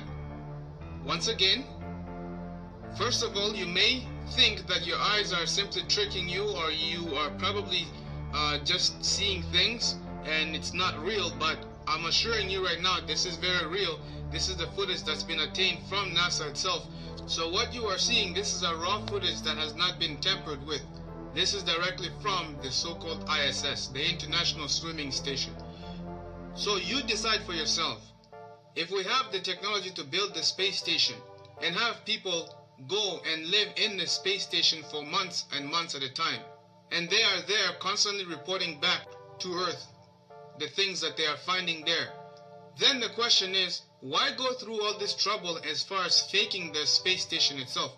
Why go through the trouble of faking these people in space who are supposed to be the astronauts who are in space and have their arms disappear from the screen just like that? Why have that? Why go through all that trouble? In addition to this, let me point out to you that they've done a sloppy job that allowed them to be busted once again. So the question is, will you trust these people? Are they trustworthy? Well, I'm not going to make the decision for you, but I'll help you understand what you're dealing with. If these people can go through all the trouble of faking the moon landing and writing it in the history book saying that they landed on the moon when they didn't go on the moon, in addition to this, also have the audacity to fake the ISS and fake the people who are in space to the point where their arms disappear off the screen, and also at the same time fake teleportation stuff using CGI and all that nonsense. The question is, will you still trust them? Well, I'll let you be the judge for that. Yay or nay, that will be for your own to decide.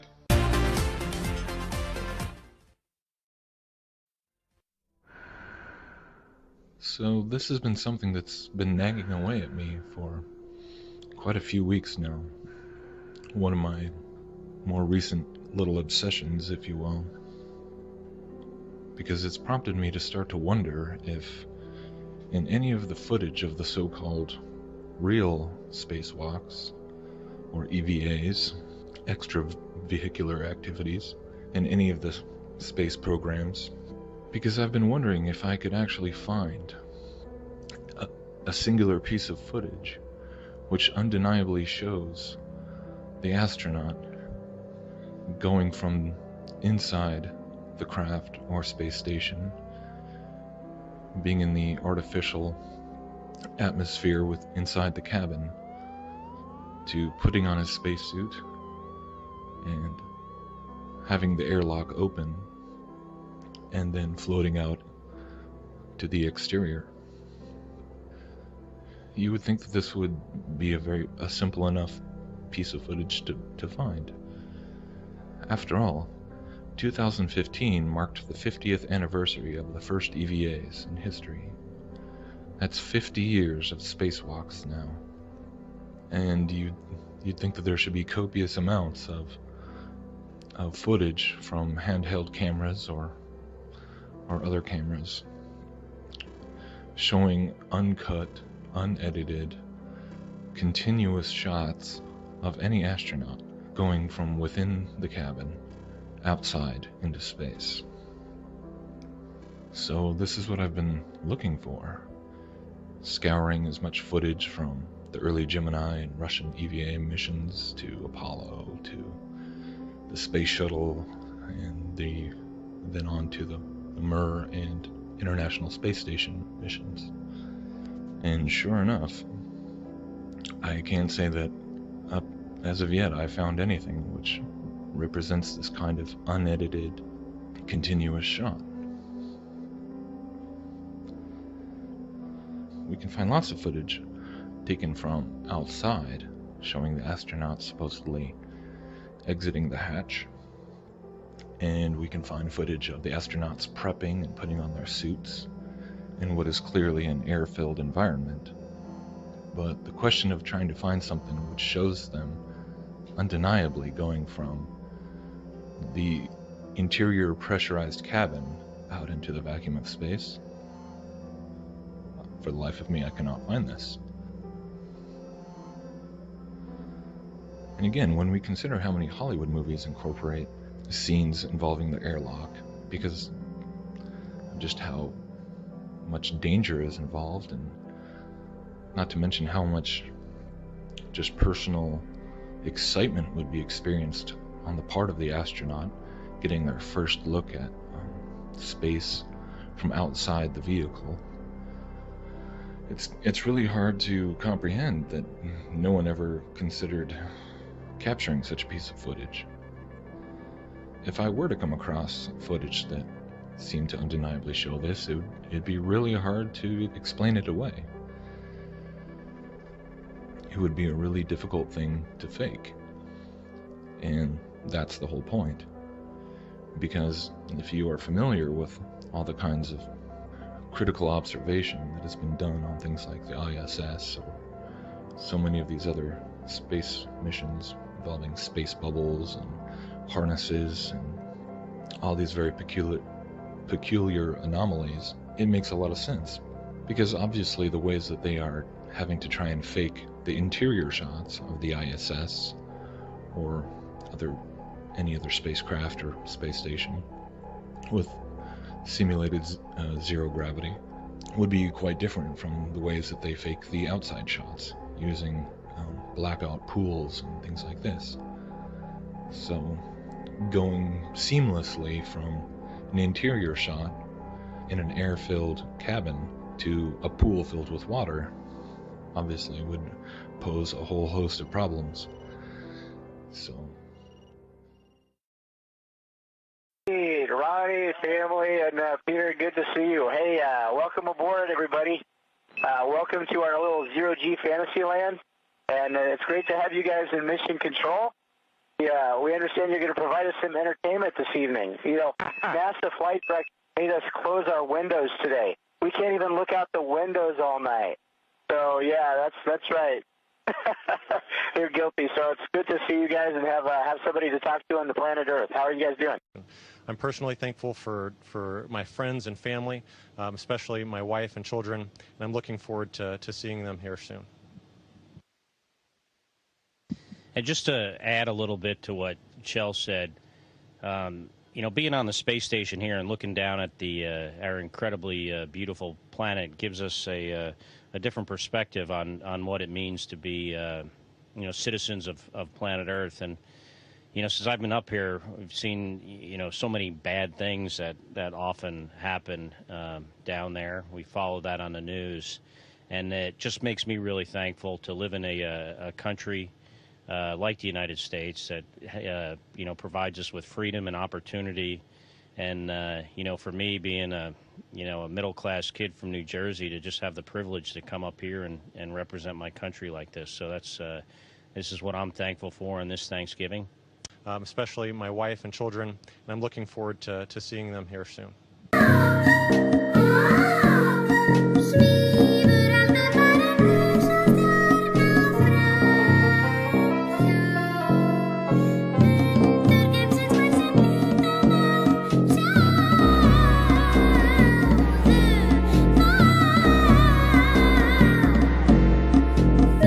Especially my wife and children, and I'm looking forward to seeing them here soon. Especially my wife and children, and I'm looking forward to seeing them here soon. Especially my wife and children, and I'm looking forward to seeing them here soon. Hello, my name is Bailey. This question is for Chris. What was high school like for you?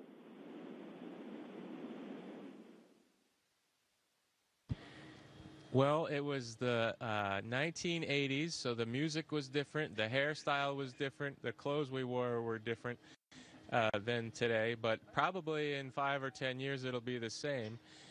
And in school, I was just like you, probably all of you there. I tried my best. I didn't always succeed, didn't always do well, but I put my best effort into school. Math and science were kind of my favorite subject. I didn't really like English in reading too much, but I've since grown out of that, and I enjoy reading now. And I played a lot of sports. And all of that happened in a little town called York, Maine, across the United States from where we're talking to you right now. Hello, my name is Steve Owen. I'm a teacher here at Riverside Prep. I'd like to ask you about the stress associated with the long periods in the space station. I'd like to ask Karen, what is the training that you get to cope with that stress and related psychological issues?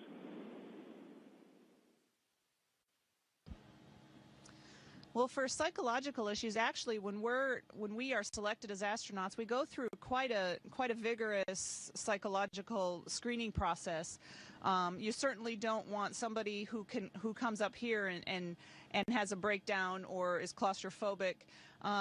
But also, we have, well, like Chris's background as a Navy SEAL and Luca's background as a test pilot clearly prepare them for high-stress situations.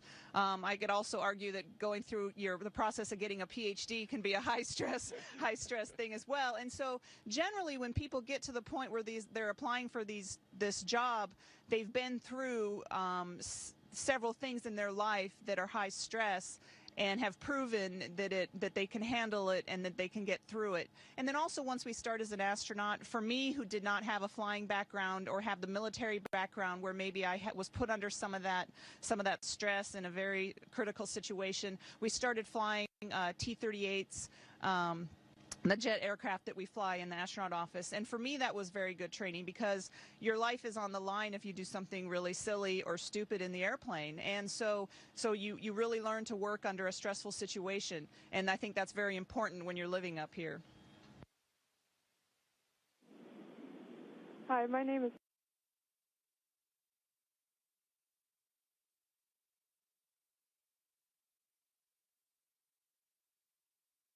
The future of space exploration, the emerge of private space sector and daily life in space. These are among the topics we discussed today with two special guests from International Space Station, Terry Wirtz, the current ISS commander, and Samantha Cristoforetti, the first Italian female astronaut in space.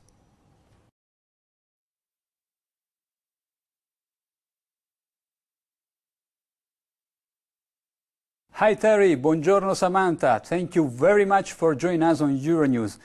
I would like to start by asking how you feel about the other 3 crew members returning to Earth. As the next crew will arrive at the end of March, do you feel a bit lonely up there in space? You know, it was sad seeing.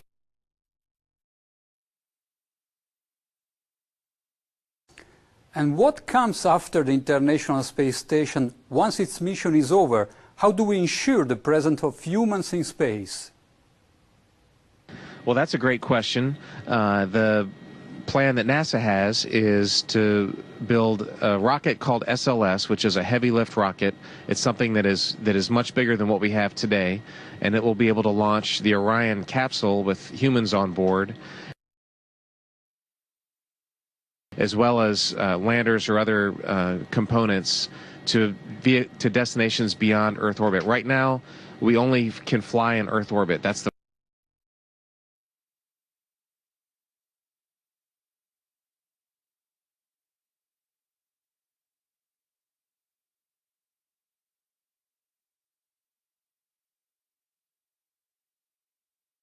we only can fly in Earth orbit. That's the farthest that we can go. And this new system that we're building is going to allow us to go beyond and hopefully take humans into the solar system to explore. So the moon, Mars, asteroids, there's a lot of destinations that we could go to. And we're building these building block components in order to allow us to do that eventually.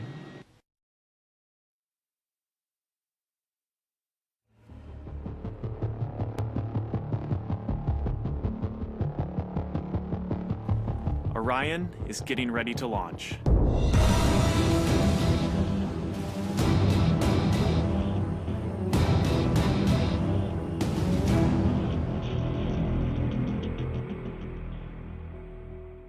My name is Kelly Smith, and I work on navigation and guidance for Orion. Orion is NASA's next-generation spacecraft. Built with versatility in mind, it can take astronauts deeper into space than we've ever gone before, to an asteroid or even onto Mars.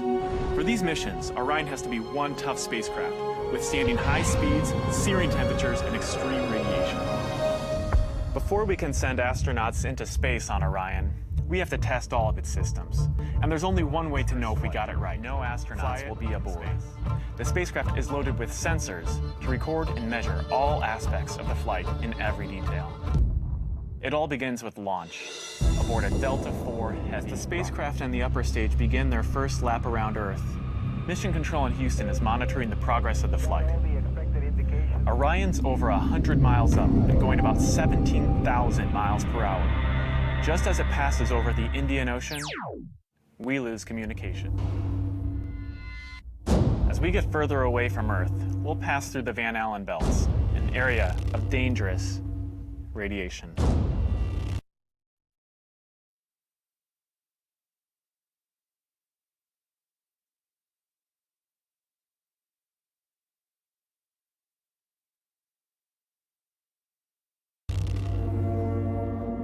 Radiation like this could harm the guidance systems, onboard computers, or other electronics on Orion. Naturally, we have to pass through this danger zone twice, once up and once back.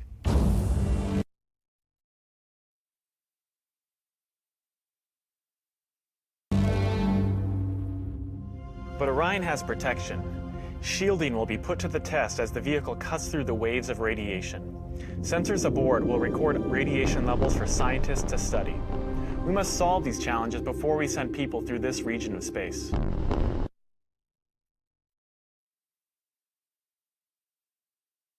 It's great to be a part of this first space flight for Orion, and we're looking forward to beginning a new chapter in human space exploration.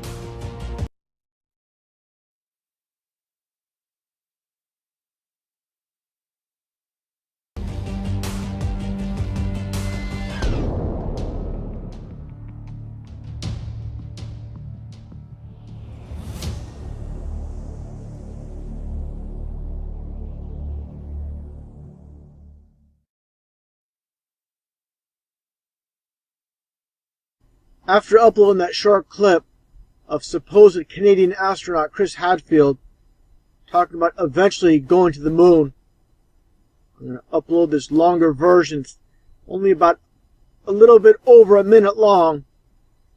This is all I have. I don't have a longer clip. Just a side note, you know how the so-called elite love a play on words when they call them astronauts. Because they've never been in space. That's why they're called astronauts. This is how the elite love to mock all those that believe that somehow these phonies can get into space. What exactly do rockets push against in the vacuum of space? Rockets never been in space. Period. When you see a rocket launch, you always see it go at an angle towards the ocean. All it does is crash back into the ocean. You'll never see that full footage. That's why you see the Kennedy Space Center, for example, right next to the ocean. Exactly like you see in this image here, with this huge arch.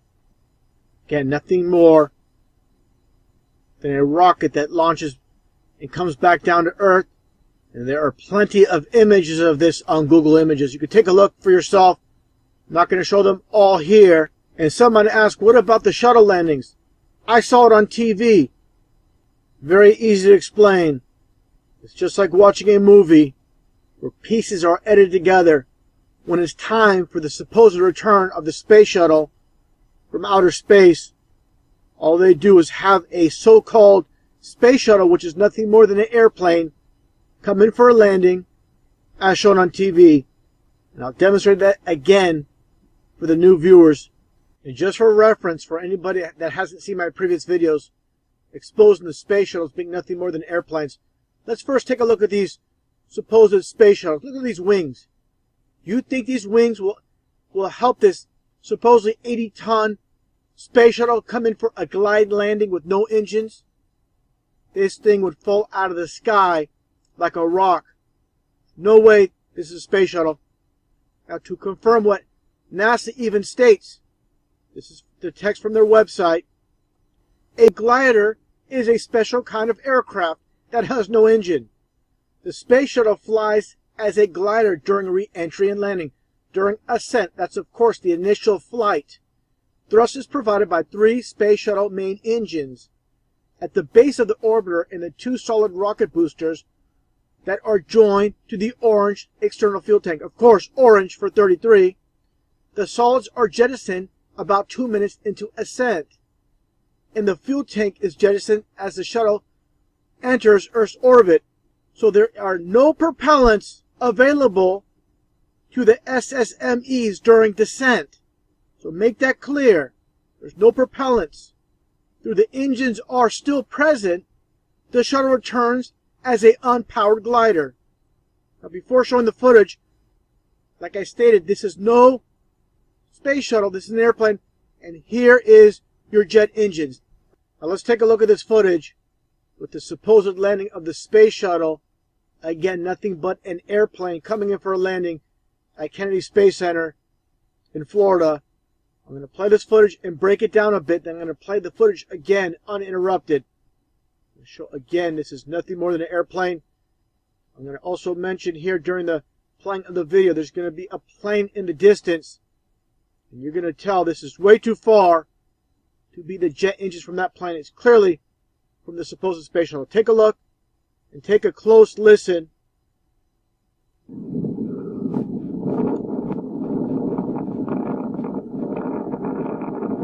Now, first off, look at the elevation that you have here. It's coming in for the landing. No way a glider could be that low and maintain this level throughout if it's a glider. Now, here are the engines. There's a shuttle.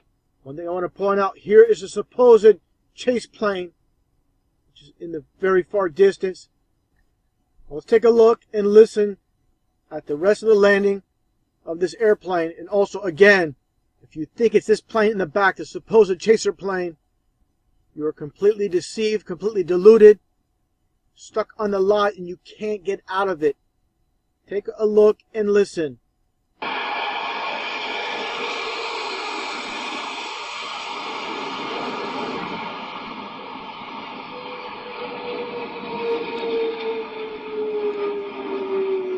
Touchdown.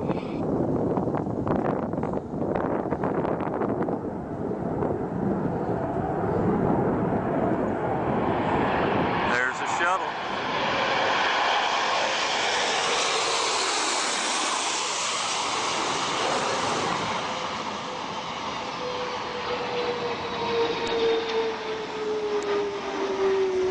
Touchdown. Talking about frauds, getting back to Mark Kelly, the astronaut. Here he is with another fraud, Gabriella Giffords. Let's take a look at this image of Gabriella Giffords speaking about gun control. You can clearly see this is not the same woman. This is an actor, an actress taking her spot. Clearly see it's not the same person. Wearing orange, of course, 33 in Freemasonry. Just look at these two here. Two frauds married to each other. Match made in hell. And talking about frauds, let's listen to the rest of Chris Hadfield's interview on BBC where he goofs up. He talks about eventually going to the moon and beyond. It's a little bit over a minute long, almost 2 minutes actually. Take a listen at this fraud, just like Mark Kelly, just like Buzz Aldrin. All of these supposed astronauts are all Freemasons, all liars, deceiving the public. This is what Masonry is all about, deception. Take a listen. How important is the engineering, the fact that we've learned to build such a large structure in Earth orbit? It's sort of as if, you know, when a little kid is sailing their sailboat in a pond remotely, at some point that then person starts to sail a sailboat up and down the coast, and then they invent and learn and study and figure out all the things they need to do so that maybe then someday they can actually sail out of sight of land. And the station has been orbiting the Earth as if we're sort of sailing within sight of land as we invent.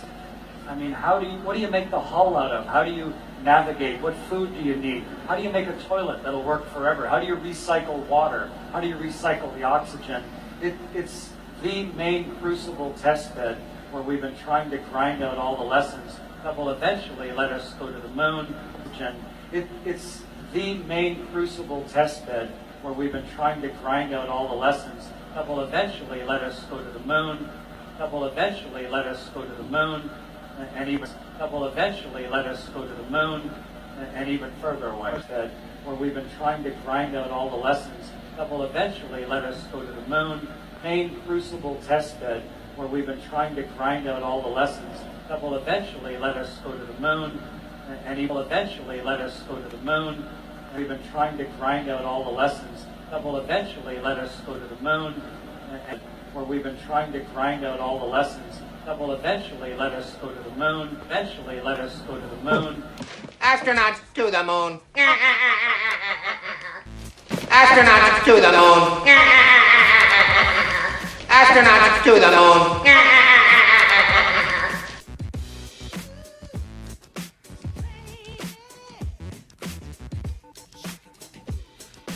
Astronauts to the moon. Alright, today we're going to look at Neil Armstrong being interviewed by Sir Patrick Moore, aka Games Master.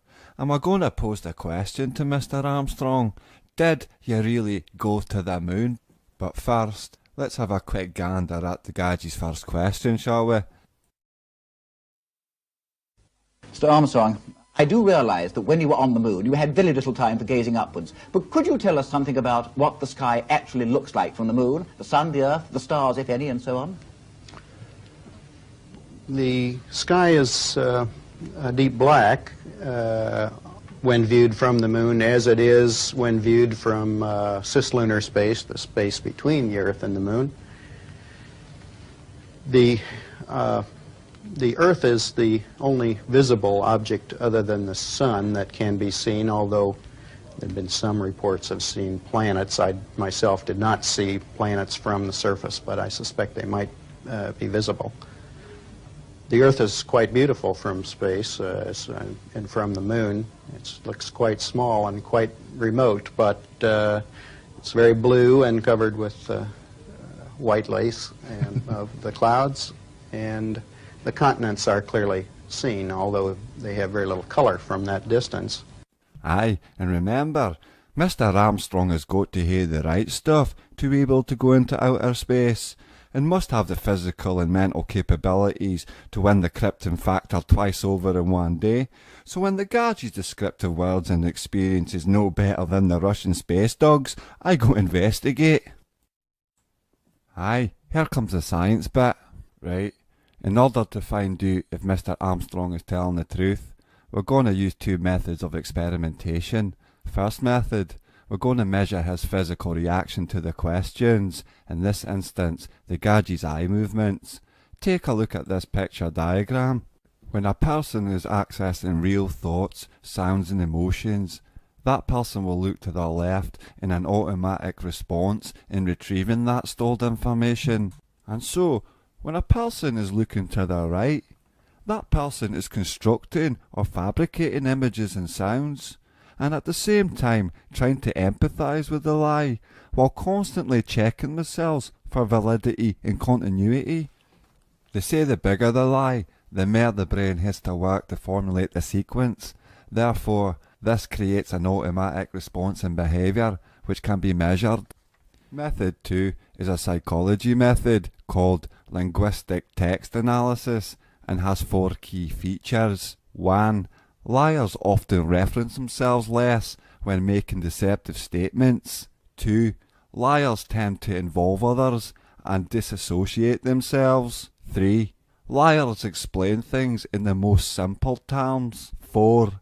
Liars will often pad a lie with long, drawn-out patterns of speech. And finally, liars will often come prepared with an antidote or story to pad the lie. I'm going to call this the commode theory. Keep this in mind for later. And aye, just in case you were wondering, Mr. Armstrong is indeed right-handed, so we'll be continuing with our experiment. Cheers. Mr. Armstrong, I do realize that when you were on the moon, you had very little time for gazing upwards. But could you tell us something about what the sky actually looks like from the moon, the sun, the earth, the stars, if any, and so on? The sky is a deep black when viewed from the moon, as it is when viewed from cislunar space, the space between the Earth and the moon. The Earth is the only visible object other than the sun that can be seen, although there have been some reports of seeing planets. I myself did not see planets from the surface, but I suspect they might be visible. The Earth is quite beautiful from space and from the moon. It looks quite small and quite remote, but it's very blue and covered with white lace and the clouds, and the continents are clearly seen, although they have very little color from that distance. What about the sun? Could you see any trace of the corona? No, the glare from the sun on the helmet visor was too difficult to pick out the corona. The only time we could see the corona was during an eclipse of the sun from the moon, that is when we were flying through the moon's shadow and could observe the solar corona peeking out from behind the moon. Looking at the photographs that you brought back, the colored photographs of the moon's surface, it seems that the color of the surface actually varies according to the angle from which you see it. Is this so? Does it do this? Yes, it certainly does. It's a characteristic that we observe first while traveling around the moon in orbit. You could see that at the terminator, at the boundary between the black part of the moon and the lighted part of the moon, it was as if you were looking at a television set with the contrast turned to full contrast, very black and very white. As you moved further into the light, there were more and more shades of gray. But as you moved further, such the sun was higher above the horizon, you actually start to see the tans and browns appear, although at a very low level. Similarly, on the surface of the moon, the same characteristic is evident. You can see browns if the sun is high enough. Apollo 12, for example, landed while the sun was only 5 degrees above the horizon. So when they arrived, they saw no browns or tans anywhere, only fairly high contrast grays. But you did? But yes, I did. The sun was at 11 degrees. And Apollo 12 did also. The next day, when they arose from their sleeping period and the sun was higher, of course, then the browns were observable to them. When you were actually walking about on the moon's surface and kicking about a certain amount of dust, did you notice any local color? And also, were you at all subconsciously worried about the possibility of unsafe areas? Well, the color is a puzzling phenomenon on the moon, aside from the characteristics that I've already mentioned. You generally have the impression of being on a desert-like surface with rather light-colored hues. Yet when you look at the material at close range, as if in your hand, you find it's a charcoal gray, in fact, and we were never able to find any things that were very different from that color. I suspect that as we get more and more samples with future flights, we will see that there is, in fact, some color, but the optical properties on the moon are most peculiar. When you were actually walking about, did you have any difficulty in distance judging? Because I think I heard you say once that far things looked quite near. Yes, we had some difficulties in perception of distance. For example, our television camera we judged to be from the cockpit of the lunar module only about 50 to 60 feet away, yet we knew that we had pulled it out to the full extension of a 100-foot cable. Pause the video. Yes, we had some difficulties in perception of distance. For example, our television camera we judged to be from the cockpit of the lunar module only about 50 to 60 feet away, yet we knew that we had pulled it out to the full extension of a 100-foot cable. Similarly, we had difficulty guessing how far the hills out on the horizon might be. The peculiar phenomena is the closeness of the horizon due to the greater curvature of the moon than we have here on Earth, of course 4 times greater, and the fact that it is an irregular surface with crater rims overlying other crater rims. You can't see the real horizon. You're seeing hills that are somewhat closer to you. There was a large crater which we overflew during our final approach, which had hills of the order of 100 feet in height, and we were only 1,100 feet west of that hill, and we couldn't see a 100-foot high hill from 1,100 to 1,200 feet away. Did you notice any obvious difference between the far side and the near side as you went round it? I mean, apart from the obvious differences in topography? No observable differences in color, but then the sun's angle was always somewhat different over there, so it would be difficult to make a general correlation. I would say the topography is the striking change. Of course, as all your viewers know, there are no seas on the far side of the moon, and it's all highlands and high mountains, big craters. So it's strikingly different from the. There's just one more thing I'd like to ask you. You're one of the very, very few people, I think, whose opinion on this is really worth having. In fact, there are only 4 of you. Do you think, from your knowledge of the moon, having been there, that it is going to be possible in the foreseeable future to set up scientific bases there on anything like a large scale? Oh, I'm quite certain that we'll have such bases in our lifetime. Somewhat like the Antarctic stations and similar scientific outposts, continually manned. Although certainly there's the problem of the environment, the vacuum, and the high and low temperatures of day and night. Still in all, in many ways, it's more hospitable than Antarctica might be. There are no storms, no snow, no high winds, no unpredictable weather phenomena that we're yet aware of, and the gravity is a very pleasant kind of place to work in, better than here on Earth, and I think it would be quite a pleasant place to do scientific work, and quite practical. Mr. Armstrong, thank you very much, and again, let me say what a tremendous honour and privilege it's been to have you with us. Cheers. Here comes the science bit.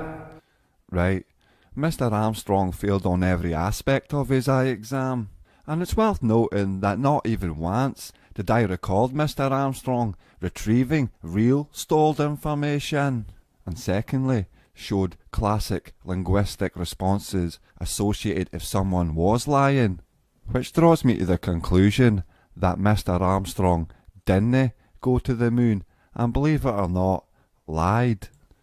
This video may not come as a surprise to some folk, but entertaining the idea that we are being lied to doesn't compute with most people.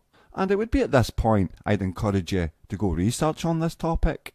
Just type in NASA deception, or check out a gadget called Bart Sibrel and his videos, A Funny Thing Happened on the Way to the Moon and Astronauts Gone Wild. We only just touched upon this, and I'll definitely do more videos on NASA in the future, right? And remember to subscribe and leave your thoughts in the comment section. Cheers! Alright, so like I said, we're still working on the sound here, and I have no positive confirmation that we have the sound, so that's the kind of thing that can happen if you're trying to do things that are a bit more complicated than your usual job, so we'll just continue working on it and let the colleagues work on that. What does he mean, working on the sound? It either works or it doesn't. You can't really work on it. And if you did work on it, it would probably be ready in a few hours or a day, not in a few minutes. This is all just done for effect. I'm ready for the event. So he's ready for the event? I thought they were fixing the audio. So really we're just waiting for Tim to be ready. It doesn't seem like that piece of audio should have really come through. We're all getting lots of questions for you on social media, and a couple here are, how easily does water boil in space, and Does the tea taste different up there? I've cut a few of these questions out because they're just nonsense, and this is just proof of that. Well, the second part of your question is the far most important, so I'll answer that first. The tea actually tastes surprisingly good. I was really delighted. I have my tea, and my method of using a kind of teapot and decanting it from one pouch to another is working really well. So yes, I'm enjoying my tea up here. So they've added the really long delays for effect. Now, for me, this is a green screen job. There's cables under his t-shirt. Cables around his belt. I don't think he's actually there in that room. I think that's just a JPEG behind him. We've shown on Flat Earth Rebel Outpost how easy that is to do. I mean, on a space station, you wouldn't have a sort of spare room full of junk like that. There's also too many lights. These high wattage fluorescent bulbs, you wouldn't be using high wattage lighting on something that ran on solar panels. You just wouldn't do that. This actually looks like the backdrop is someone's garage. I've taken a photo of it, and they've got this Tim Peake Masonic actor just on some harnesses and cables. Hi Tim, Tom Cheshire from Sky News again. You're looking fairly comfortable in zero gravity. Just wondering whether you had mastered the zero gravity somersault, and if so, whether you'd give us a twirl. Right, this is the reason I made this little video. Just watch this. I definitely haven't mastered it. I'll give you a trial and I'll show you just how bad it is.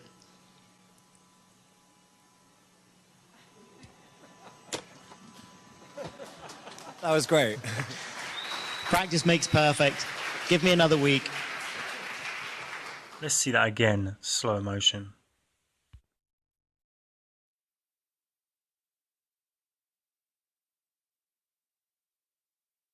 Zero gravity, they're trying to say? That is not zero gravity. This one's slowed down even more.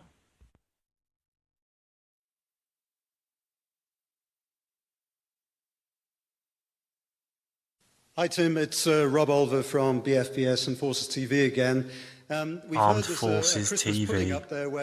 Oh my God, how much programming are they going to put into this little clip? Eating Christmas pudding in strange places, is there any other way that this compares to a military tour of duty? Hi Tim, Tom Cheshire from Sky News. Sleeping presents its difficulties. Astronauts get woken up by cosmic rays on their retina. Have you been bedding in that respect?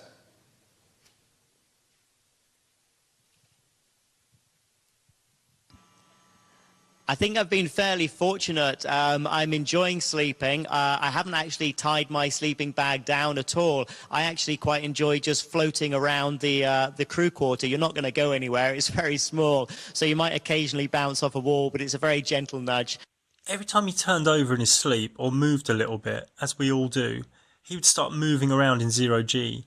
He'd start banging off the walls. It would wake him up. This is complete nonsense. It's a complete lie. Tim, it's Alok Jha from ITV News again. You told me when we met in Star City a few weeks ago that you wanted to see the new Star Wars movie. Have you seen it yet? Or if you're not, when will you?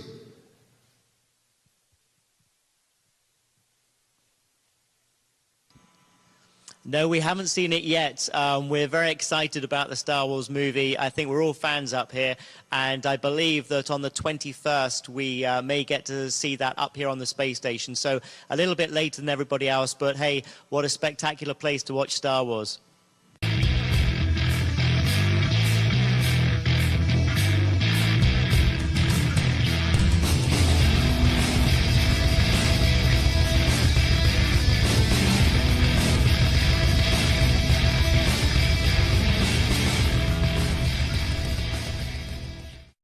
After the Second World War, the world, and the United States in particular, had an obsession with space. Space was the final frontier. After the evil empires of Hitler's Third Reich and Japan were defeated, it seemed like the sky was the only fence facing humanity in its progress and destiny. This time of unlimited dreaming of space was epitomized by things like the Jetsons.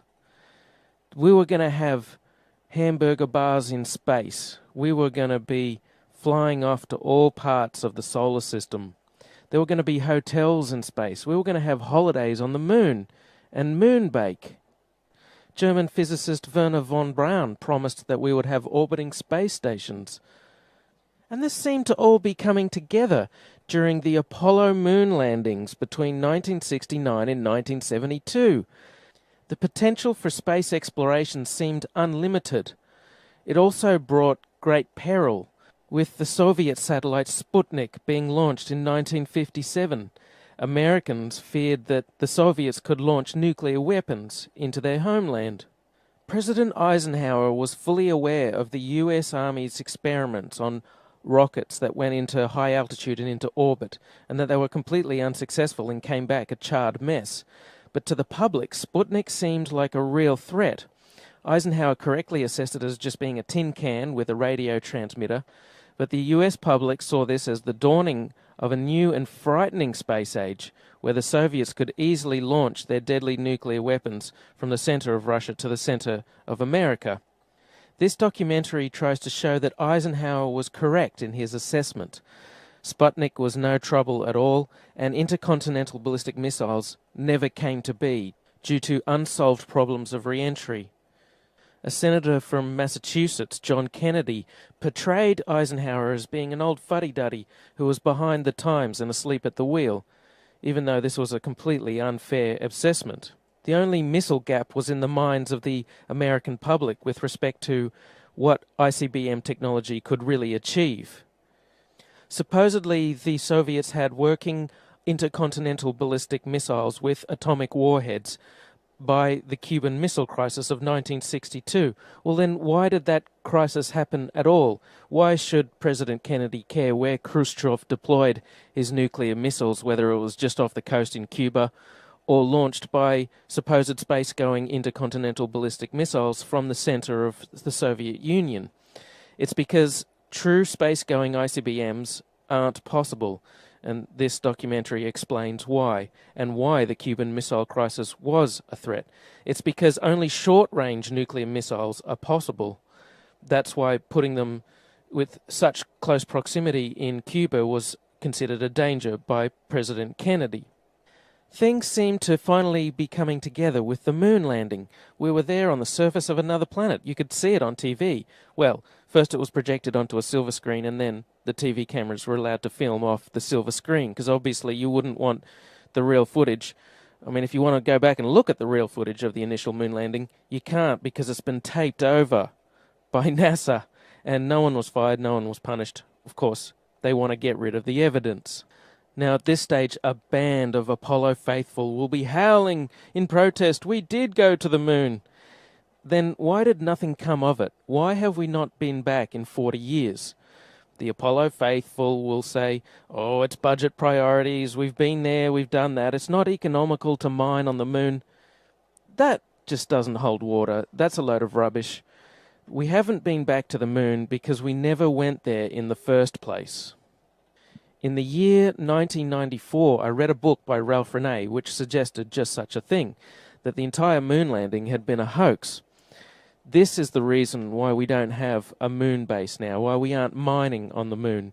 Werner von Braun promised a moon base by the 1980s. We don't have that. We have nothing in space, virtually nothing. There's the space shuttle, which does low Earth orbit, and there's some rockets that go up in the International Space Station. Supposedly they repair the Hubble telescope through spacewalks. Aside from that, though, we don't go anywhere in the solar system. There's no Jetsons future. There's no dawning of a space age for humanity where we can jet off to all points of the solar system whenever we want. Nothing happened. The moon landing stopped in 1972 and we haven't been back. We haven't been beyond the Van Allen belts, which many have pointed out have deadly radiation that living creatures can't survive, not even a tortoise or a cockroach, let alone a human being. In Ralph Renee's NASA Mooned America, he pointed out that physicist James Van Allen was the first one to discover that space had deadly nuclear radiation flying around all over the place. Not only were the Van Allen radiation belts deadly, which are like two orbiting toruses of nuclear radiation around the Earth, but later we found there were galactic cosmic rays, which were deadly, And when the sun is having solar flares, there's deadly radiation as well. There's 3 different sources of deadly radiation, and all of these very likely would have fried the astronauts if they went to the moon. So we're stuck here on Earth, at least as far as low Earth orbit goes. Well, at least that's what I had assumed until a few months ago. I'm looking at the picture of the Apollo entry vehicle and thinking, this truncated cone is not going to be stable in flight. This is going to roll over and over again. The top, the sides, the window are all going to be exposed to the huge heat in the direction of travel. They would tumble and roll out of control and mix up the astronauts inside, possibly injuring them or knocking them out with excessive G-forces. So while I had long suspected that the moon landing was fake, I had assumed that low Earth orbit was real and that the International Space Station was true. But my research of the last year has led me to the conclusion that not even low Earth orbit is possible, that the International Space Station is a hoax, and all manned space travel is fake. The main reason I believe all manned space travel is fake is because the re-entry vehicles are fake. I'll go through all of that in detail. First though, let's have a look at the International Space Station. I want to talk about some of the anomalies I see there. For the inside of the International Space Station, there are a couple of zero-gravity tricks that they use to fake it. The first is they have a complete mock-up of the International Space Station built on the inside of an airplane. And that airplane does a bunch of rises and falls. It does a parabolic, upside-down parabolic trajectory, and that simulates zero gravity for traditionally about 30 seconds at the most. I think they can do it to about 45 seconds, judging by the length of time of these segments. They have to do a hard break, or they have to put the camera to the wall or away from a person, or they can link scenes together. They're quite clever in the CGI. It's difficult to tell all of their tricks. The other main way they simulate the zero gravity is with suspension in front of a blue screen, and they use that trick for extended periods of time, for longer than 45-second segments. But they can't move around as much. They can't do the acrobatic flips and rolls in the extended mode. So there's full motion mode where they can fully move around, and that's faked in a plane. And then there's suspended or extended mode where they're suspended by wires in front of a blue screen. They don't move around as much, but they can make the scene last for a longer period of time. In this scene, Chris Hadfield bends down in order to adjust something, and you can see on the back of his shirt a couple of upticks on either side where you would expect wires to come in on either side of that harness in order to support it. Of course, they've computer graphicked out the supporting wires. You can't actually see them, but what you can see is a very slight discoloration where it's slightly lighter and then it goes slightly darker. And that's strange. That shows a couple of things. First of all, it shows that this isn't live from space. They're often portraying that this is live. Of course, these things are fully choreographed and edited in advance to make sure that there's nothing too obvious that you can see that gives away that this is a suspension in front of a blue screen hoax. The other thing it shows is that this is not raw footage coming to us. This is edited stuff. This is supposed to be a legitimate space program. This is supposed to be the International Space Station, and we should be able to see whatever's going on. But they edit things because the whole thing is edited. In one extended mode scene, Chris Hadfield on the right is going back. He's going back, and then he just stops. That's an odd motion. You would expect if this was true zero gravity that you have to support yourself, you have to stop yourself on both the top and the bottom of your body as you're drifting back. If you just stop yourself with your feet, then your head will rotate backwards. Conversely, if you just hang on at the top with your hands, then your feet will still keep moving. You have to support yourself at both the top and the bottom of your body. But his hands, Chris Hadfield's hands, aren't touching anything. He just goes back and then he stops. And that's odd. You can see a sort of a harness sticking through the T-shirt of Chris Hadfield. It's a harness that's around the waist. That's how they're supported.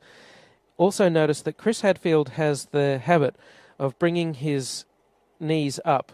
That's because his stomach muscles aren't as strong. He doesn't have as much midriff strength as some of the others who are able to elongate their body and make the hoax look a bit more realistic. He's constantly bringing his knees up because he's not as strong as the others. Occasionally, though, the others bring their knees up too. Notice that in the extended scenes, which seems to be done in front of a blue screen, like if you have a look at this guy going back towards the screen, there's some strange shadows there, look like they're CGI'd in. Using computer graphics, they edit out the supporting wires and edit in these rotating floating objects. They always seem very concerned with the object. Chris Hadfield looks at it very closely. You don't want the object getting too far out of control, because if it starts bouncing off the cabin in a weird way or goes back to the blue screen, it could ruin the whole illusion. They also don't bounce those oranges off the walls. I'd like to see them get a tennis ball and throw it around really hard and fast. And I'd like to see them do-si-do each other really quickly, which they can't do, or they'd get all their wires tangled up. Here's another scene with Catherine Katie Coleman. Seems to be done in the suspended mode. Have a look at her hair. There's something odd about her hair. I know this is zero gravity and hair is supposed to stick out and go all over the place, but her hair doesn't really flop around naturally. It's always sticking out kind of rigidly. Maybe they permed it in that position, or perhaps they're hanging her upside down. As she shakes her head from side to side slightly, you can see the hair always springs back to a particular position with respect to her head. It should flop all over the place. The chain that she's wearing around her neck is a computer graphic. This is computer-generated images. Japan, and that brings us to Koichi, who's in the Japanese lab Kibo. So Koichi, walk me through what you're working on in this lab. Yeah, this is an experiment called Spheres. And these satellite robots are specifically designed to function in the microgravity. They contain the software that the scientists are testing. At first, this looked like a full motion scene to me, but on closer inspection, I think this is a suspended mode scene. When it's sped up, you can kind of see them swinging, and it has the same backdrop as the other suspended mode scenes. And then there's this weird part. Rick Mastracchio puts out his hand and he moves forward. Maybe he's using his feet to wedge himself forward somehow, but it doesn't look like it. The floor is smooth. His foot is behind that blue handle that's attached to the floor that he keeps both of his feet under and keeps shuffling back and forth on. He sticks his left hand out and then he just moves forward. He is Superman. That's how Superman moves forward. He sticks out his arm and he flies. The extended mode is much quieter than the full motion mode. In full motion mode, you can actually hear the sound of the jet engines, the engines of the airplane. In every single scene of full motion mode, in every segment of the International Space Station, you can hear this loud sound, the sound of the jet engines. You could argue that it's the air conditioning system. Not even an office air conditioner is that loud. And why is there a loud sound in every segment of the International Space Station? That's because no matter how soundproof you make it, you can't filter out all of the sound of the jet engines. An airplane is just too noisy. You can put noise-cancelling headphones on when you're on a plane, and that doesn't stop the sound from getting through. It muffles it. They also use microphones that don't pick up very far away. If you have a look at this scene here, you can see that when the microphone's in the middle, pointing towards the guy in the middle, you can't hear the sound of jet engines as much, but when the microphone goes to the guy on the side, you can hear the sound of jet engines a bit more. So you can't truly soundproof the inside of the airplane where they fake full motion mode. You can see in this scene from the recent National Geographic documentary Live from Space, Koichi Wakata is looking at the window there. This is full motion mode, and you can tell because of the sound of jet engines. In quiet mode, they can go to the cupola and they can look through at their model, and you can see An amazing model. Gee, why would you build the International Space Station out of a bunch of long, thin segments that can easily break at the joints? So there's their fairly realistic view of the rest of the International Space Station. The International Space Station was made piecemeal. They started off with one section and then they added another section. It consists of a bunch of tubular sections which are joined together.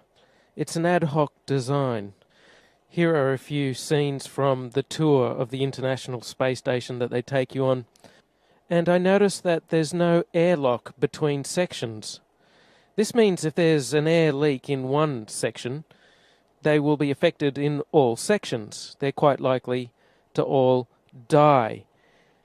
You could wear the spacesuit. That would work for a few hours until you had to eat. And then you'd have to take the spacesuit off and you'd be exposed to the vacuum of space and you'd be dead. The porous plate sublimator only lasts for a few hours anyway. Sometimes they're tethered. Do they have tether points on the inside of the International Space Station? Not likely. They don't really design it with life in mind. You could argue that they all scramble into the Soyuz and try and get back to Earth in the event of an air leak. Well, that would be very odd. They would have to completely change and recalculate all of the re-entry parameters if you're going to cram all 11 people or however many people they have on there. They have many people on the station at the same time. You also couldn't cram that many people, all 10 or 11 of them, into the one Soyuz at the same time. They only ever have one emergency Soyuz escape capsule.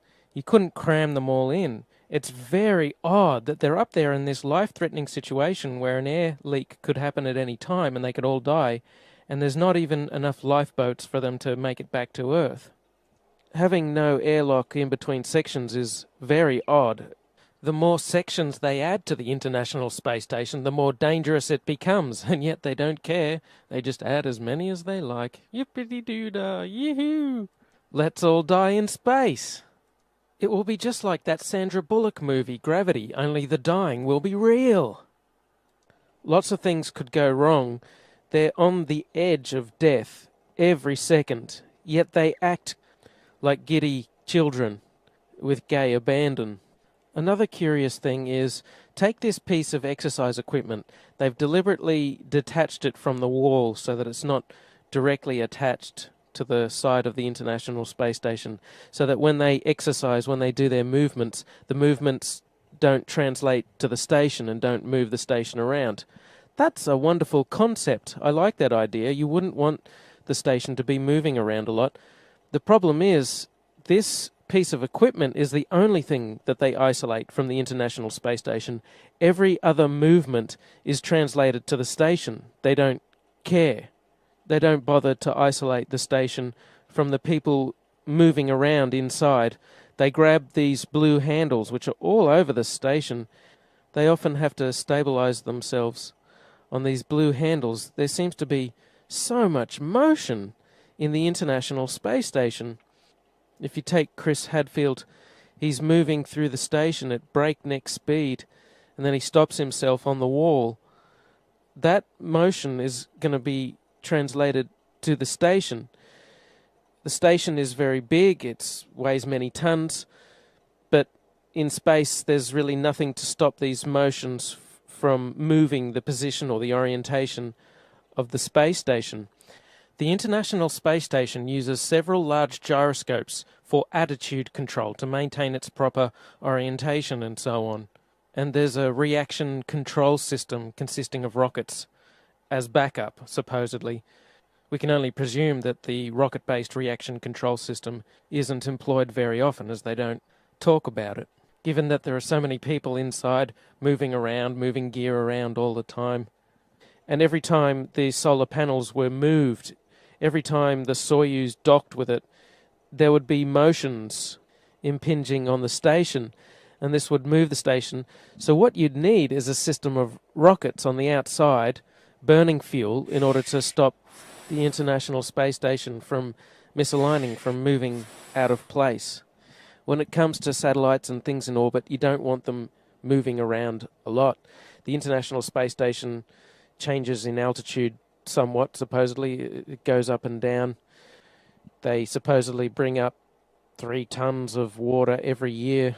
That's hard to believe, but let's take that at face value. But they never talk about huge amounts of rocket fuel. But even without the rockets, all of these motions of the astronauts and the solar panels moving around would put tremendous strains on the joints, and they're not flexible joints. Having a huge airproof flexible joint of that size would be an incredible engineering feat. They don't have them anyway. There's not supposed to be any relative motion between sections. The only time the International Space Station gets rockets to adjust it is when the automated transfer vehicles or the docking Soyuz space capsule comes, and that's come from the Earth, and that has its own rocket fuel, and that can adjust the altitude of the International Space Station. But that's only there from time to time. That's not there all the time. They would need a system of rockets there all the time, built into the station, but they don't have that. It's supposed to be one big, rigid vehicle, but that's the strange thing. They don't build the International Space Station with a tight center of gravity, with the pieces close together, with a small moment of inertia and a small radius, which is what you'd want if you're going to try to orient the spacecraft, if you're going to try and orient it with rockets or gyroscopes. You want a ball, you want a sphere. That's the type of shape that you need. Instead, they build the International Space Station out of long, thin segments, tubes that are joined together. That's a crazy way to build the International Space Station. That's the way a child would design the International Space Station. That's what I mean about it being an ad hoc, as-you-go type of design. They didn't really nut it out. They didn't think about it. The solar panels are on the end of the station, and that makes it even harder to control both the solar panels and the station as a whole. The solar panels would be better off being a more circular shape instead of big rectangles, and they'd be better off being close to the center of gravity, so that, as I say, you can reorient the vehicle, you can move it around. You should be building this thing like a sphere, but they don't. Another curious aspect is how they deal with water. There's no proper shower, so they must be incredibly uncomfortable and stinky the whole time, yet they have huge smiles plastered on their face. They can't have a proper shower.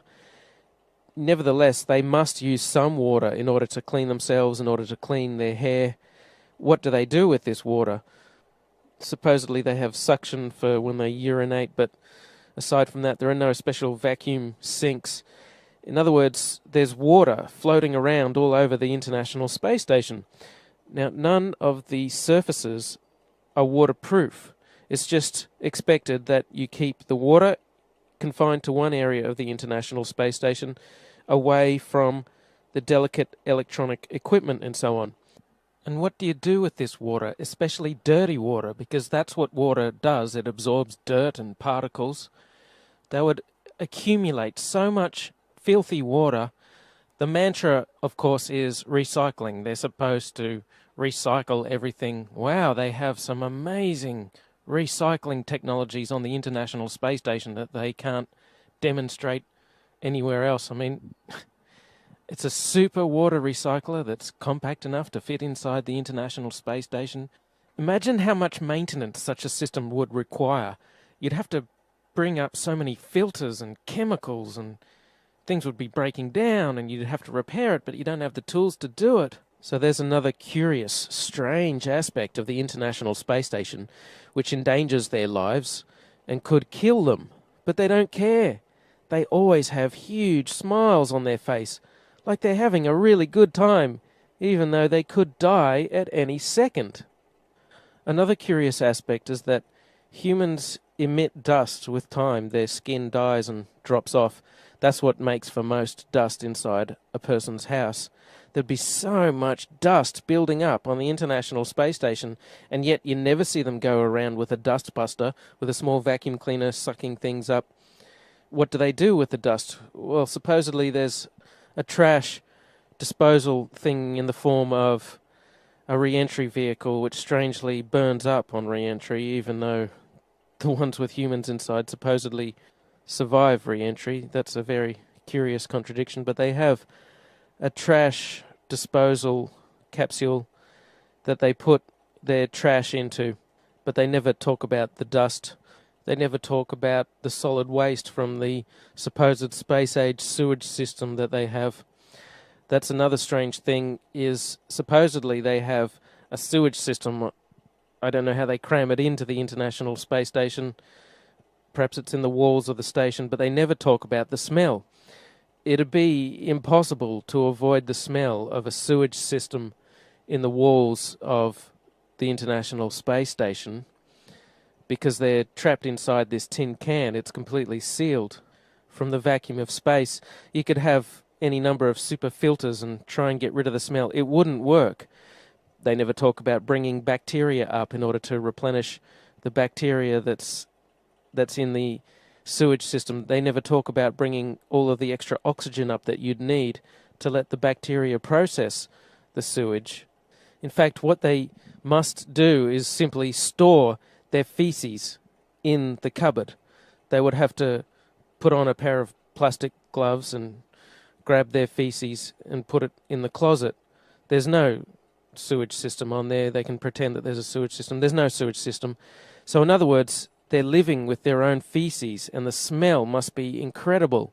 Yet they always have huge smiles plastered on their face, like the International Space Station is the best place in the world to be. But it would be awful. What about their laundry? Well, Chris Hadfield admits there's too much water taken for laundry. They don't do laundry. They just throw their clothes in the trash when they're done with them.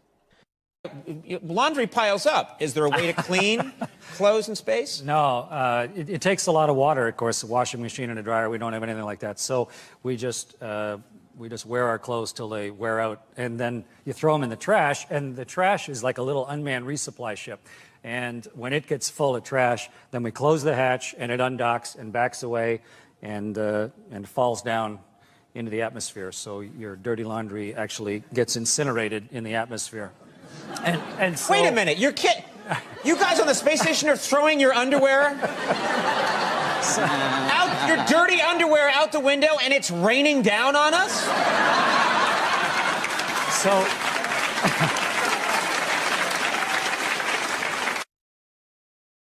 So take this woman, Sunita Williams, has supposedly been on the station for 200 days.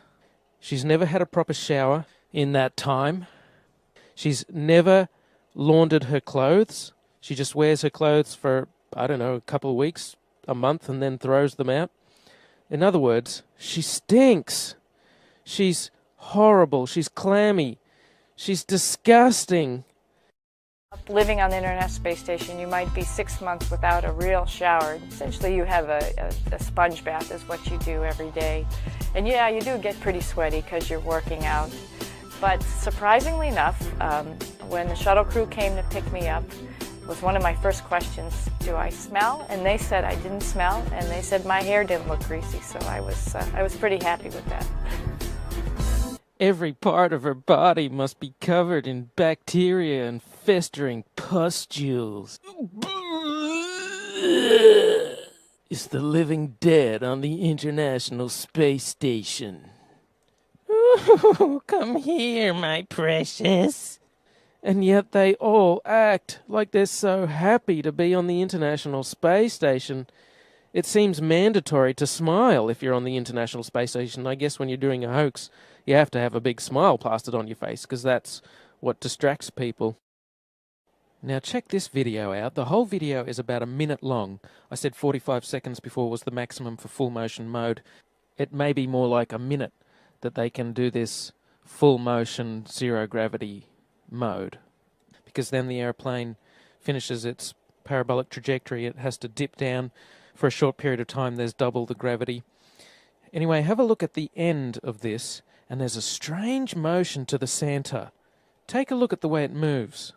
It kind of skips out of her control a couple of times. First it dips down and then up a little bit, and then at the end it goes up a little bit, and she kind of looks a bit embarrassed, like she's been caught putting her hands in the cookie jar. Oops, I hope you didn't see that. No, we didn't see, Katie. Just keep the beautiful smile on your face, and that'll distract us from the hoax. They supposedly urinate into these funnels.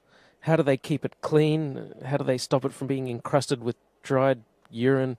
You can't use water to clean it. You could, but you'd be wasting a precious resource, and then there'd be dirty urine-filled water floating around the cabin instead of ordinary water. So to summarize, they're living with their own excrement, their feces and their urine. They build the International Space Station out of long, thin segments. There's all kinds of motions being translated to the International Space Station through these blue handles everywhere. They could spring a leak between segments easily. There's no airlock between segments. They don't do laundry or have showers, and they're incredibly uncomfortable the whole time. They don't have access to proper medical treatment or facilities. They have to routinely go outside to fix equipment because they like to put stuff on the outside of the International Space Station that can only be fixed from the outside. So in short, this International Space Station is a suicidal hellhole. It's an awful place to visit. Every second their life is in danger and they could easily die, yet nothing ever goes wrong that they can't easily cope with and fix given the incredibly limited set of tools they must have up there. And they act like they don't care. The International Space Station is the worst place in the world to be, and yet they act like it's the best place you could be. When they're supposedly in the International Space Station, I suspect they're actually in the astronaut facility Star City, Moscow. There's a specially built training facility. There have been very few civilians in space. One of them is a South African millionaire. He had to do several months of training in Star City, Moscow, and what you do is you learn the zero-gravity tricks. That's what the training is for. They will tell you, oh, it's training to handle contingencies on the International Space Station, and if someone gets sick, you know, you have to get in the Soyuz and quickly hurry back to Earth, or if you have to do a spacewalk. They have to hide in Star City, Moscow, because if they're photographed anywhere, it would ruin the whole hoax. They have to stay very hidden. In fact, they basically have to live in Star City, Moscow, as they would do on the International Space Station. So there are a whole bunch of frozen meals prepared for the astronauts to be consumed when they're on the International Space Station. In fact, that'd be ideal to give to people who are hiding in the basement of Star City, Moscow, pretending to be on the International Space Station. If they didn't hide in Star City, Moscow, they could be filmed, and you could have, like, this scenario. Hey, Chris, what are you doing down here? I thought you were up in the International Space Station.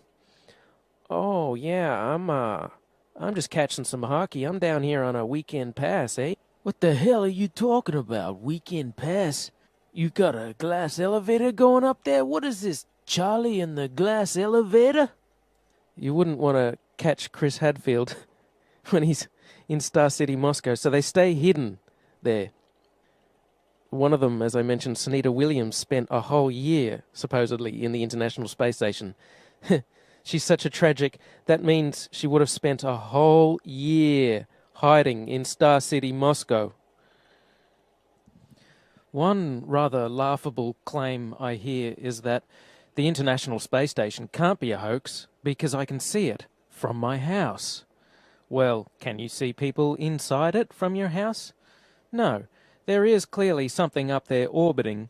It just happens to be empty and has never been manned. They are capable of sending unmanned things into orbit, like regular satellites, telecommunications, and so on. And they can add segments to this empty, unmanned International Space Station. It's just an orbiting tin can. And the fact that it's empty means it won't really be subject to any forces moving it back and forth.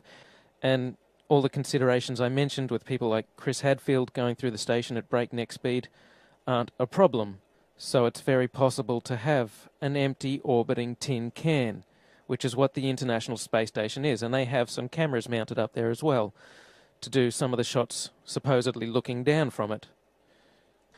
Another aspect of the illusion of space travel is spacewalks. These are faked inside a swimming pool. It's a custom-built swimming pool, and that's a great way to fake zero gravity. About 6 months ago, in 2013, a gallon of water leaked into one of their spacesuits in a matter of seconds. NASA doesn't really have a proper explanation for how on earth this could have happened. There shouldn't be water leaking into someone's helmet and a person almost drowning in space. How can you drown in space? They now wear snorkels to make sure that they don't drown in space. How can this be happening? A snorkel in space?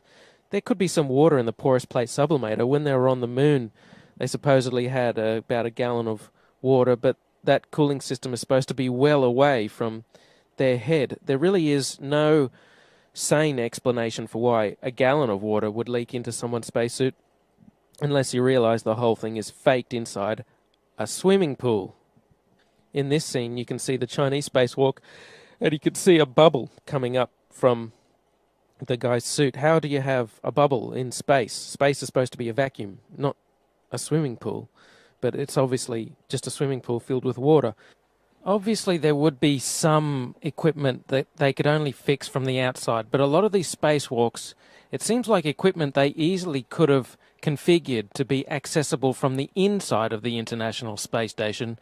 It seems more like an excuse to get out and show their other space trick, which is the faking of spacewalks in a swimming pool. In this vid, you catch a glimpse of someone wearing a scuba tank. Scuba tanks in space? Snorkels and scuba tanks in space?